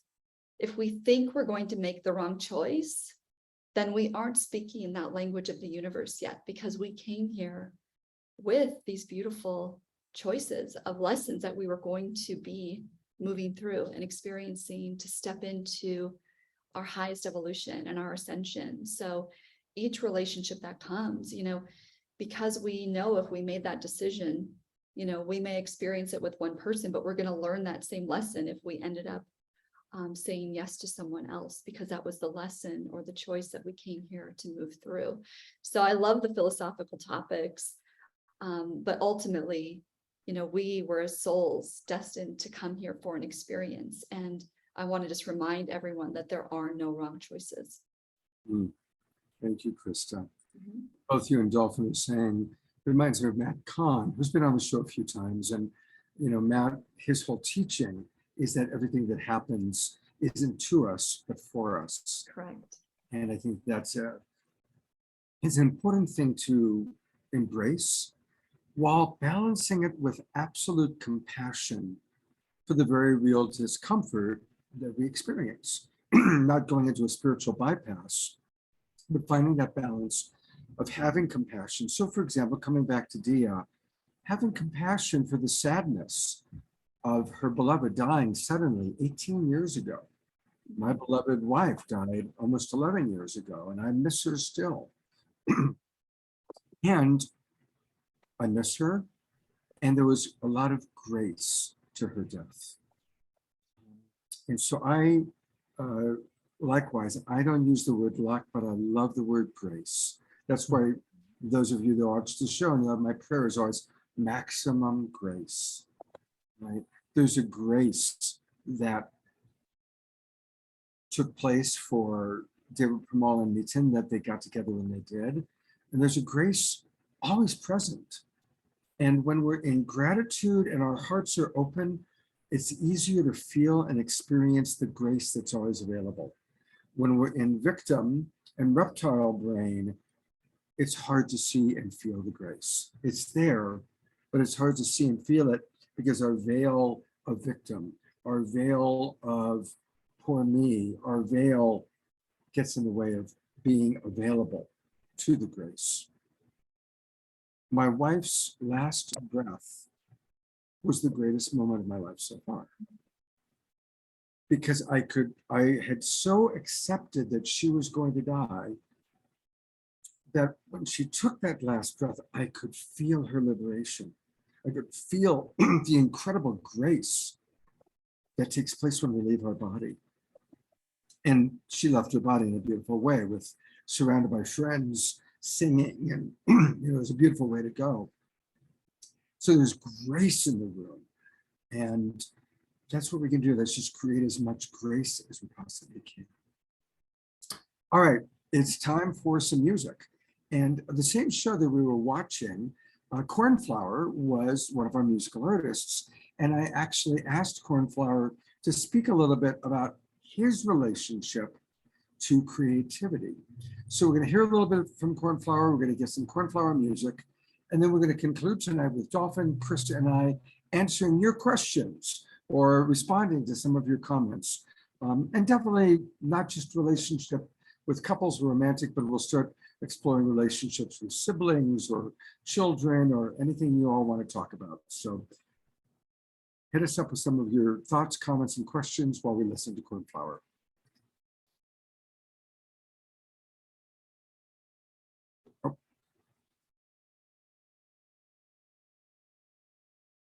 Show so far feels my heart is just so deeply open, and getting to see faces I haven't seen in a long time.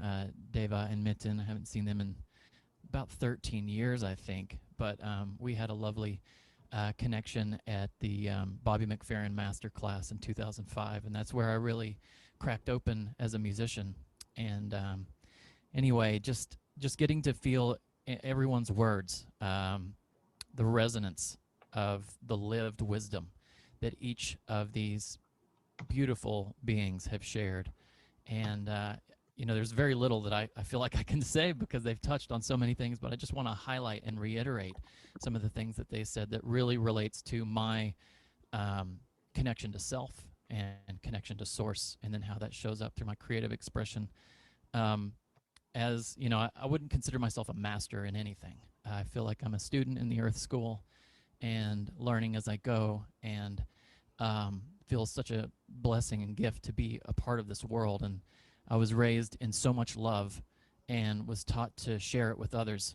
And so I think my journey in the Earth School so far has been learning how to bring that love back to myself, because I would give away all of this love, and I didn't fully understand that when in St. Francis proverb, in giving we receive, that we actually are receiving also. There's like a feedback loop. There's a circle happening.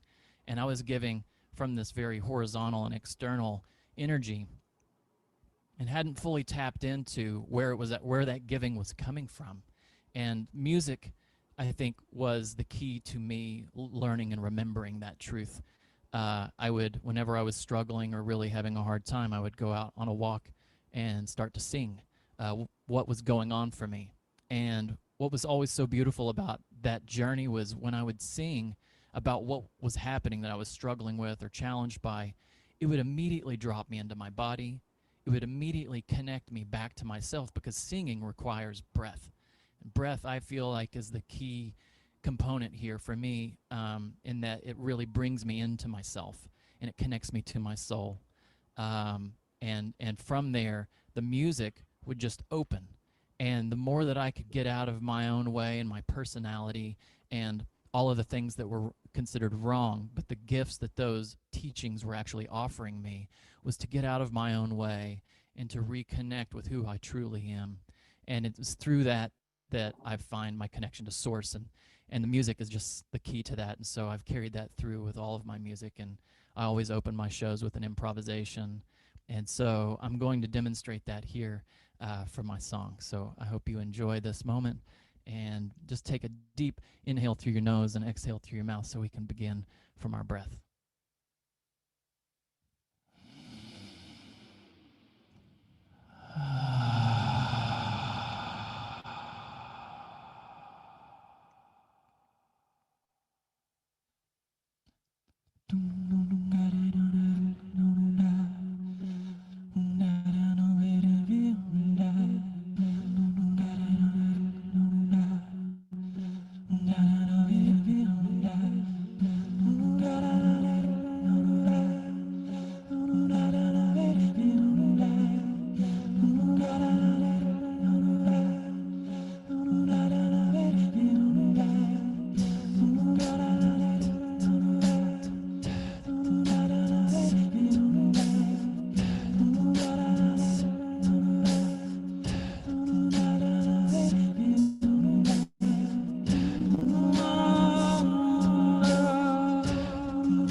It's amazing how music can just uplift us. And Cornflower does such a wonderful job always with that, uplifting us into such a beautiful and high vibration place. And even though he's not with us live, I still want to encourage us to support him. And the best way to support him is by going to his website, which is easy to remember. It's cornflowermusic.com. And he provides a lot. He just had his birthday actually a few days ago. And go down and join his program. Become a patron. And definitely always put your name so you can stay in the loop with him. He's got new music videos. You can buy his music. You can buy his shirts. There's a lot of things to do. So please do support artists that you see on this show. All right, I'm going to bring Crista and Dolphin back on, and I'm going to let each of you choose. We'll start with Crista. Choose a comment or a question that's come in the chat box that you want to respond to. Crista, do you got one? Let's see here. You know, I just love that Dr. Laura just was talking about how Cornflower's music just takes you higher and higher. And I love his ride. So I just wanted to say that I totally resonated with that. And I thought that's a beautiful way to describe the way that that music can move us, and especially his music. So glad that you could bring that to us tonight, Scott. Let me just jump into the chat here. I don't know, Dolphin, did you have anything right now? I can take a peek back. Yeah, I mean, I got a question from, it looks like, was it Sean or Shauna? Shauna. Let me see, Shauna. Yeah, so she says, okay, Dolphin Kasper, that's me. What does a person, me, do with feelings that I let my soulmate pass by? Knew he was special and around for years. I wasn't ready, I guess. How do I resolve the sadness around that? He was perfect, and yet I believe we have several possible soulmates. So, yeah, I mean, I've had a few instances of really falling in my life and feeling like, you know, it was just the right thing, and I wanted it. And for a few different reasons, it just didn't materialize into a relationship. And so there's a couple of things that I would say that have been really helpful for me, and that I hope will be helpful for you, Shauna, and anyone else listening. One is sort of a perspective shift. Oftentimes when we feel deep grief and sadness, it's painful. It can feel all consuming. And there's often a sense of like, okay, well, how do I heal this? How do I get past this grief? And my strong recommendation, if I'm speaking with or working with people that are experiencing grief, is to really allow the grief to be in its fullness. Don't be in a hurry. And there's a couple of reasons why that's important. One of them is that for me, what grief actually represents is a level and depth of meaning that something holds for us. And so if we rush our healing, if we rush past the grief, we actually miss the opportunity to come into a deeper, fuller relationship with what matters most to us. So the fact that this person, Shauna, for you, represents some kind of high level compatibility. You know, you mentioned the word soulmate. What that tells me is that deep and comprehensive compatibility really matters to you, and that you found it. And then you even mentioned in your comment that you believe that we have more than one soulmate. And so, you know, the silver or golden lining, I would say, is that as you really marinate in the grief and the sense of loss and the sadness and the pain that goes along with it, what will naturally occur is that you will deepen and grow. Your level of wisdom and embodiment will develop as you give that grief its real space and time.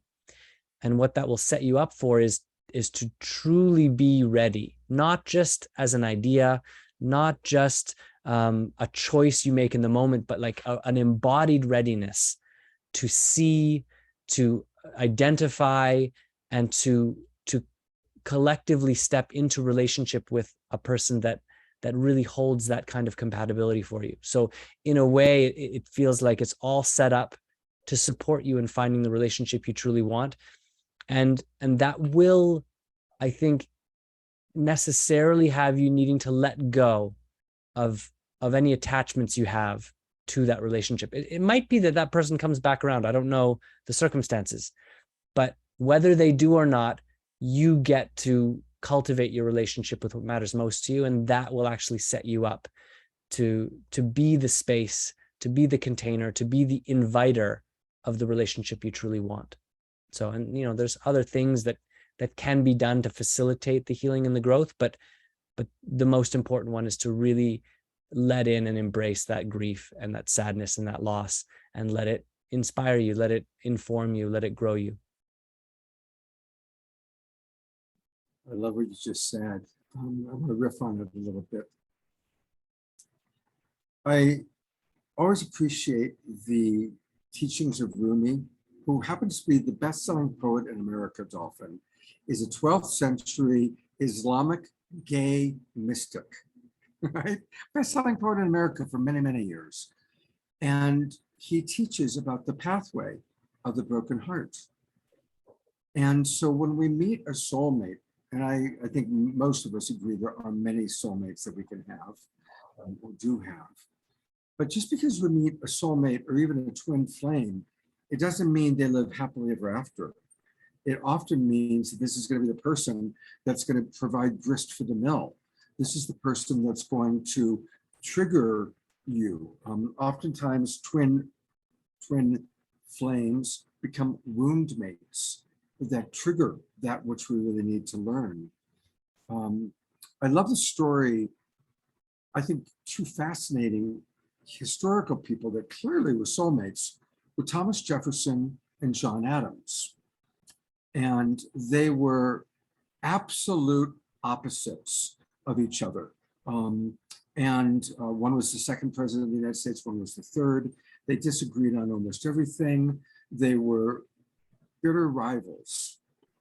But by coming in and co-creating, there was a beautiful harmony that was met between the two of them. And what makes me absolutely believe they were soulmates is they both died on the same day. And the day that they died, and this, you can look this up, this is a historical fact. I talked about it on this show with Marianne Williamson once. They both died on July 4th. Both died on the 4th of July, 50 years after the Declaration of Independence. They literally, and John Adams' last words, he was sick, he woke up, and his last words were, "Jefferson lives," and he died. And neither knew that the other one was dying. But there's a way they came in and co-created in a powerful way, but they didn't get along, right? I think Lennon and McCartney is another great example of that. They eventually broke up, but they were so diametrically different, and that difference created this incredible combination of John's activism and intelligence and anger, and Paul's kind of melodic, life is lovely, everything's beautiful kind of thing. They came together and created something that's powerful. So it's a long-winded way of saying that you never know what's going to happen when you meet a soulmate.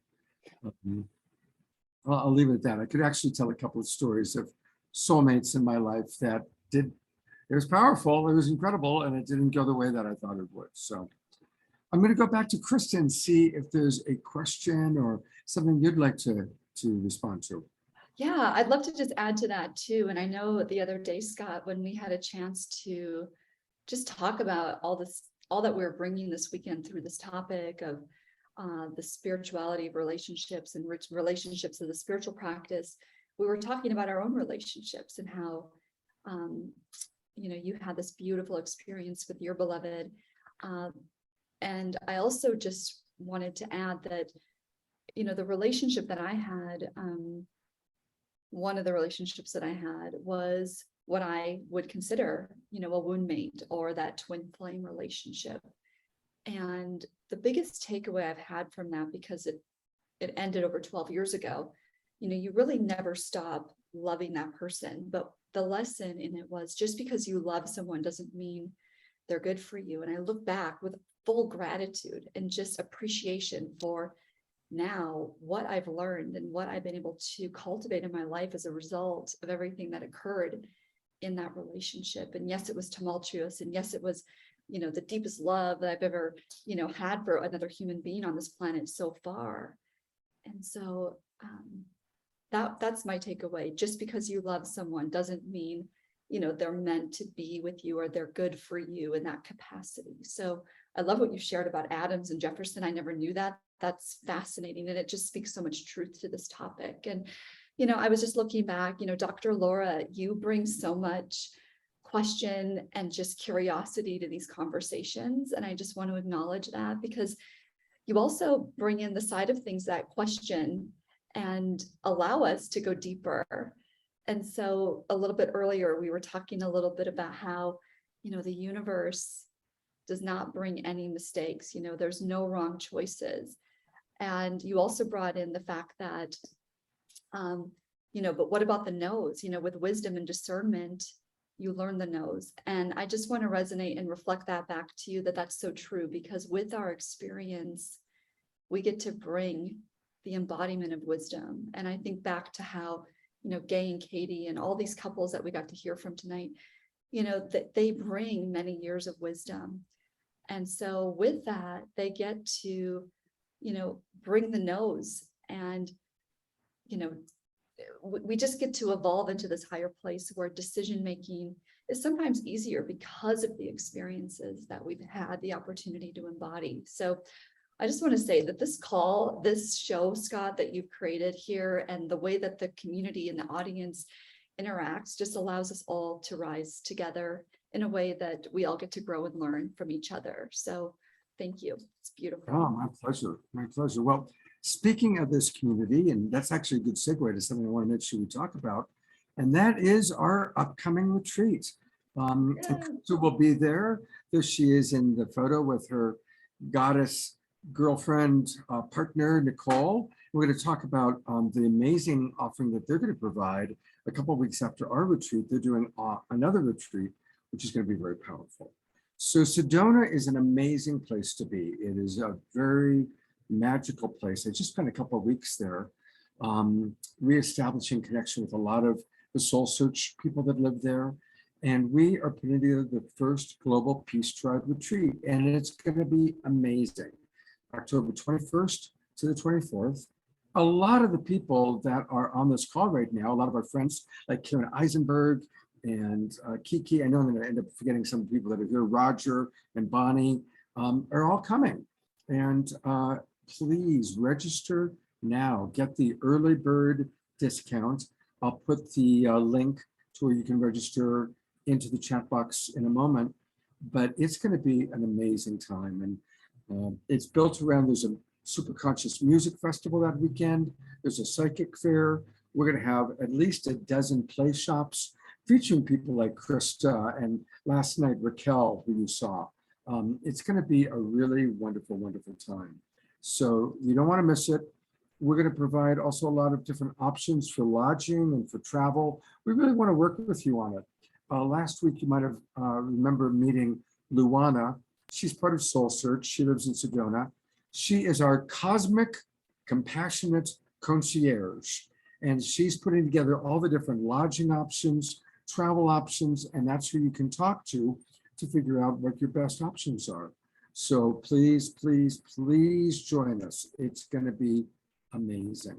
Wow, Luana on that is amazing. She's going to be so pivotal in making sure everyone has a great experience. I just love her.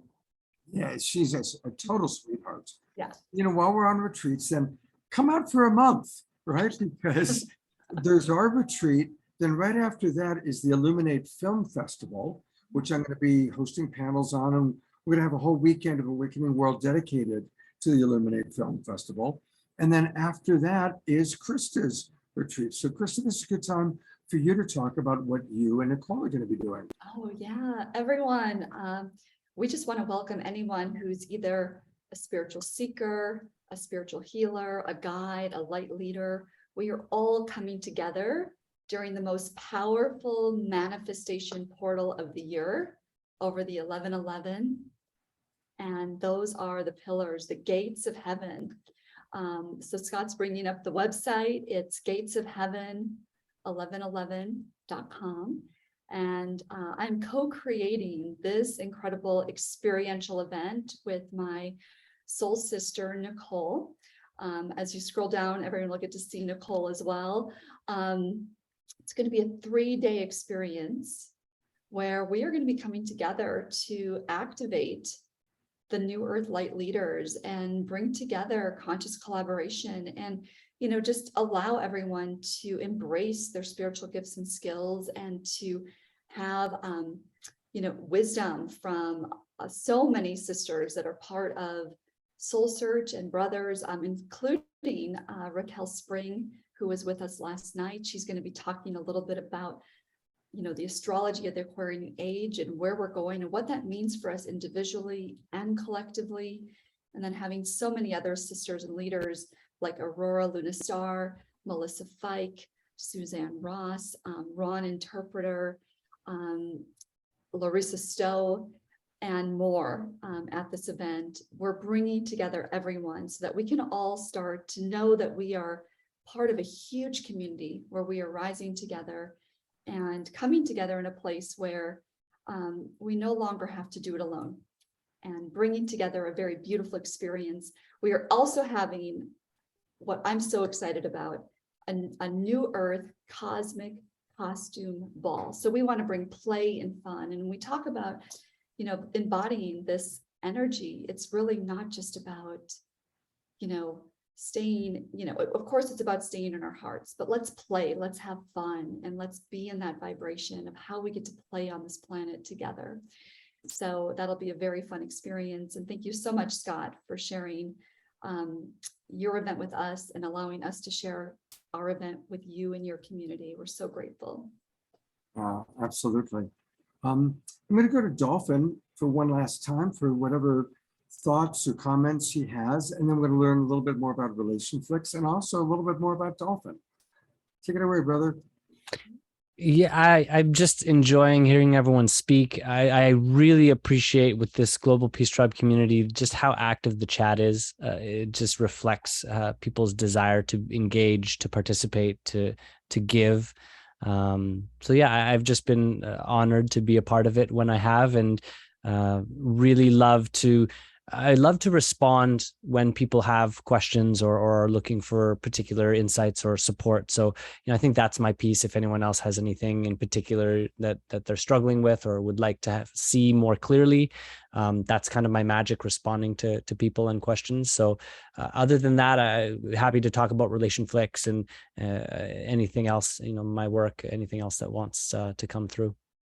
All right, well, let's talk about RelationFlix. Tell us more about it and how do people get involved? What's a good first step?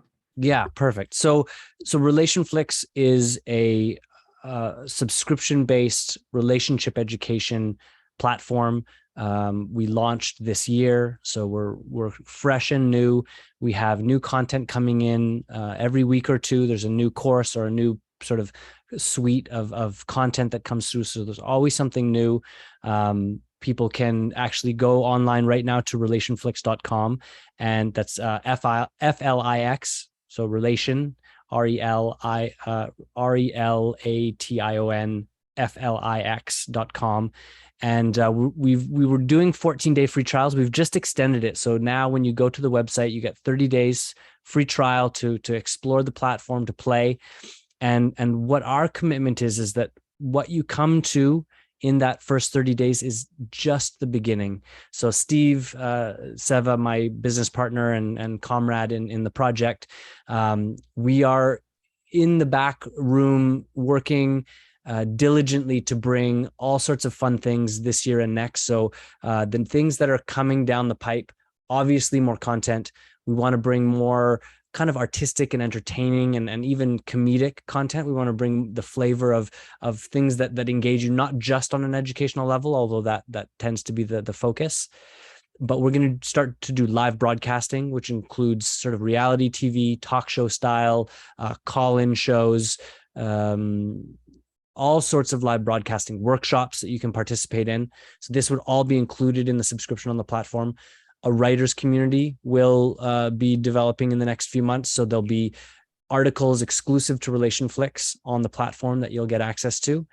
And next year, we have a bunch of interesting things like film festivals and contests and content creation challenges that people can start to become a part of the RelationFlix community. So if you're someone who wants to learn more about relationships, to heal, to have comprehensive long-term support to your own well-being and the well-being of your most cherished relationships, we just invite you to come over, hang out, play, get in touch with us, share, tell us what you want to see next on the platform. We're new and we're young, and that makes us really kind of flexible. We can pivot and we can add things as the community that joins us around RelationFlix gives voice to what they want to see and hear. So we're going to be doing this for years to come, and there's just going to be more value and more support for people that want to learn and grow and love and play in growing their relationships and their capacity to create them. Fantastic. And in addition to RelationFlix, Dolphin has a lot. He's got a full life. This is the best way to find all things Dolphin other than RelationFlix. It's his link tree. And is there anything you'd like me to put a particular focus on or talk about? Yeah, the thing that's most exciting for me is I've basically taken the last 22 years of working with people around empowerment and relationship, and I've formulated it into a long-term group coaching program. So this is lifetime access to working with me in a group setting, and a curriculum that I've developed that essentially pulls the most powerful insights and practices and approaches to personal and interpersonal transformation.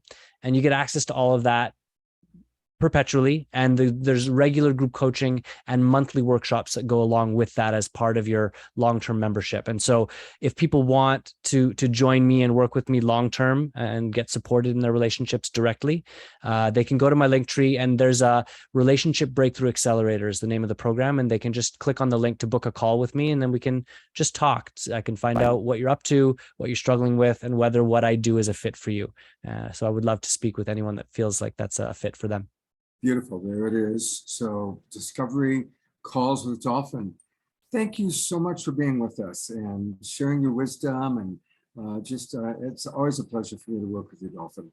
I love you, Scott. I love what you do. I'm heading south soon, so I'm going to come and find you. I may be in Sedona. I don't know if it'll be October, but we'll probably be in Sedona sometime in the new year. I don't know where you're based these days, but I'm going to come and find you for sure. Oh, great. I look forward to that. We'll talk many times between now and then. For sure.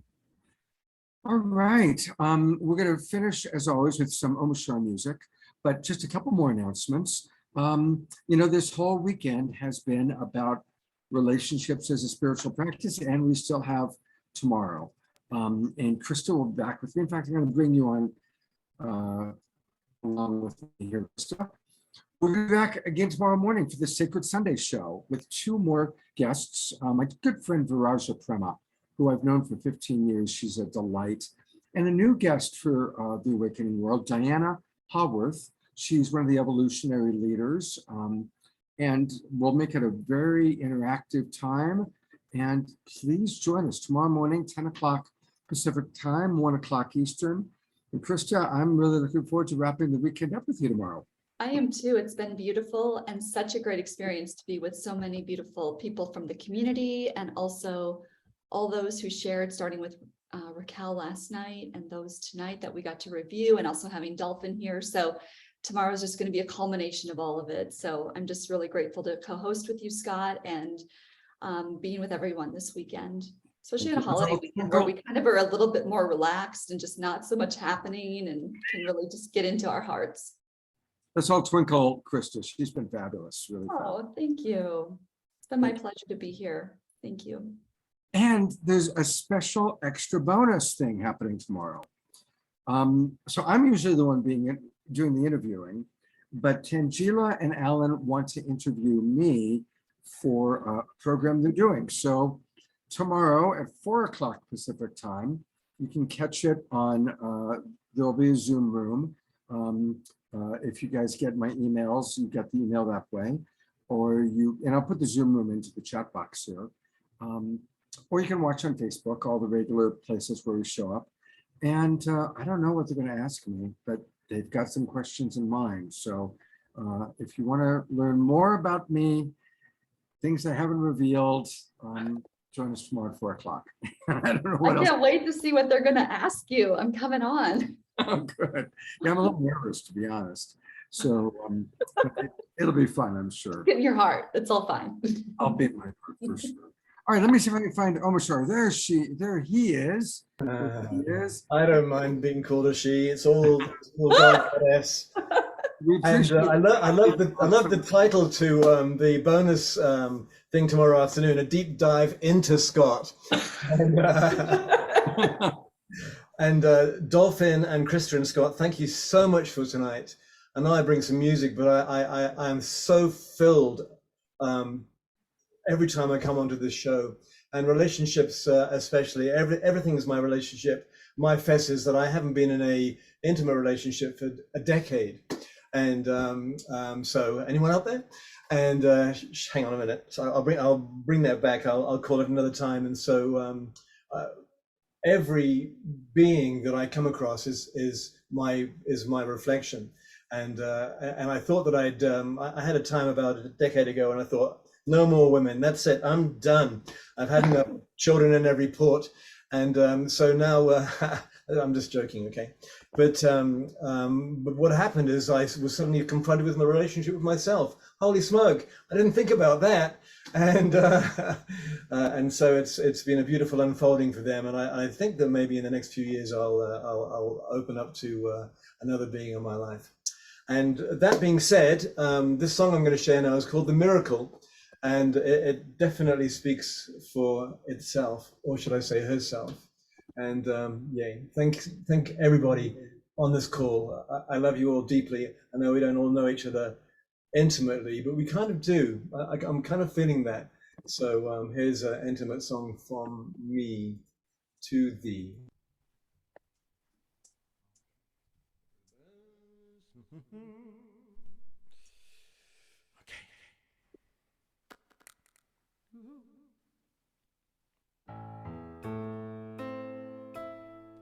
I've changed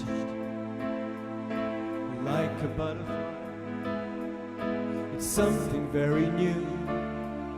I'm feeling so alive, and yes, it's true.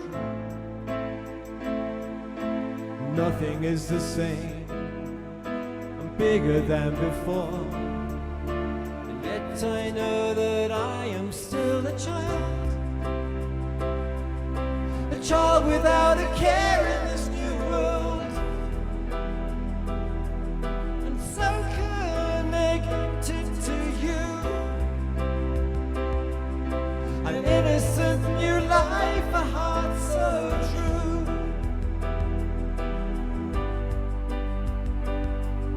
A dream that seems so far away is living here in me, freeing all the pain that paved the way. The miracle of love has opened up the door. Now I know that I am still a child without a care in this new world, and so connected to you. An innocent new life, a heart so true.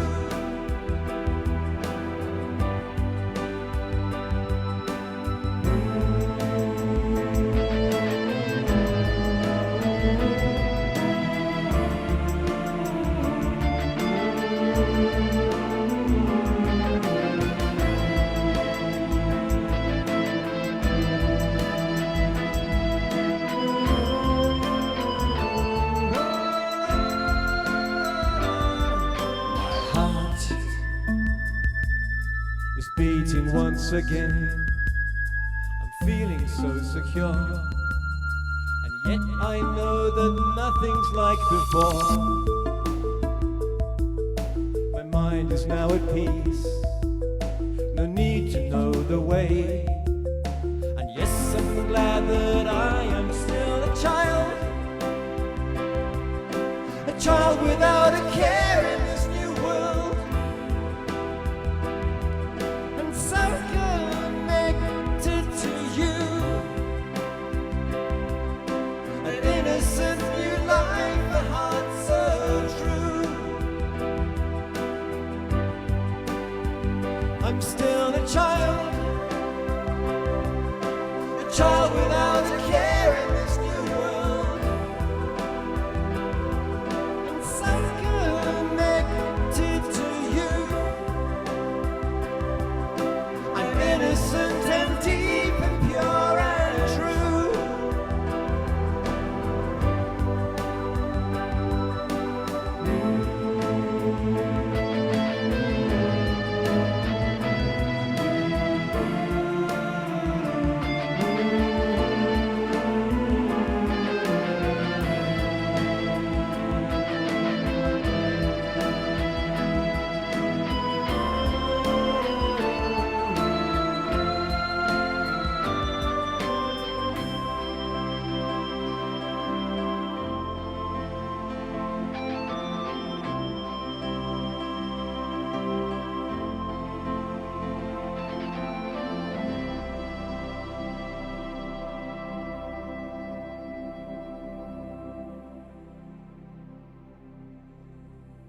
Let's all turn on our cameras and twinkle beloved OMASHAR.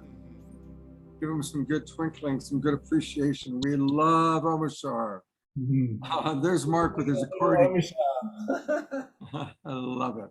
Oh, that song, Shine On, available Bandcamp. The album's called Shine On. And remember, everybody, the way to support OMASHAR is to go to Bandcamp and go to omashar.bandcamp, or go to Bandcamp and find him. His name is obvious. It's OMASHAR. And he'll be back with us tomorrow morning. Thank you so much. The Sunday show. So Crista, OMASHAR, myself, and two wonderful guests. Thank you again, Crista. Thank you again, Dolphin. I'm going to bring you back up one more time. And thank you, everybody, for watching. You know, please help build our audience. Share these out. Share these videos out with your friends. Invite them. Let's continue to grow this wonderful peace tribe. And let's all meet in Sedona. It's happening in Sedona. Who knows? There's even extraterrestrial stuff that happens. So. All right. Take care, everybody. Hope to see you tomorrow morning and have a beautiful evening. Good night. Good night. Much love, everyone. Shalom.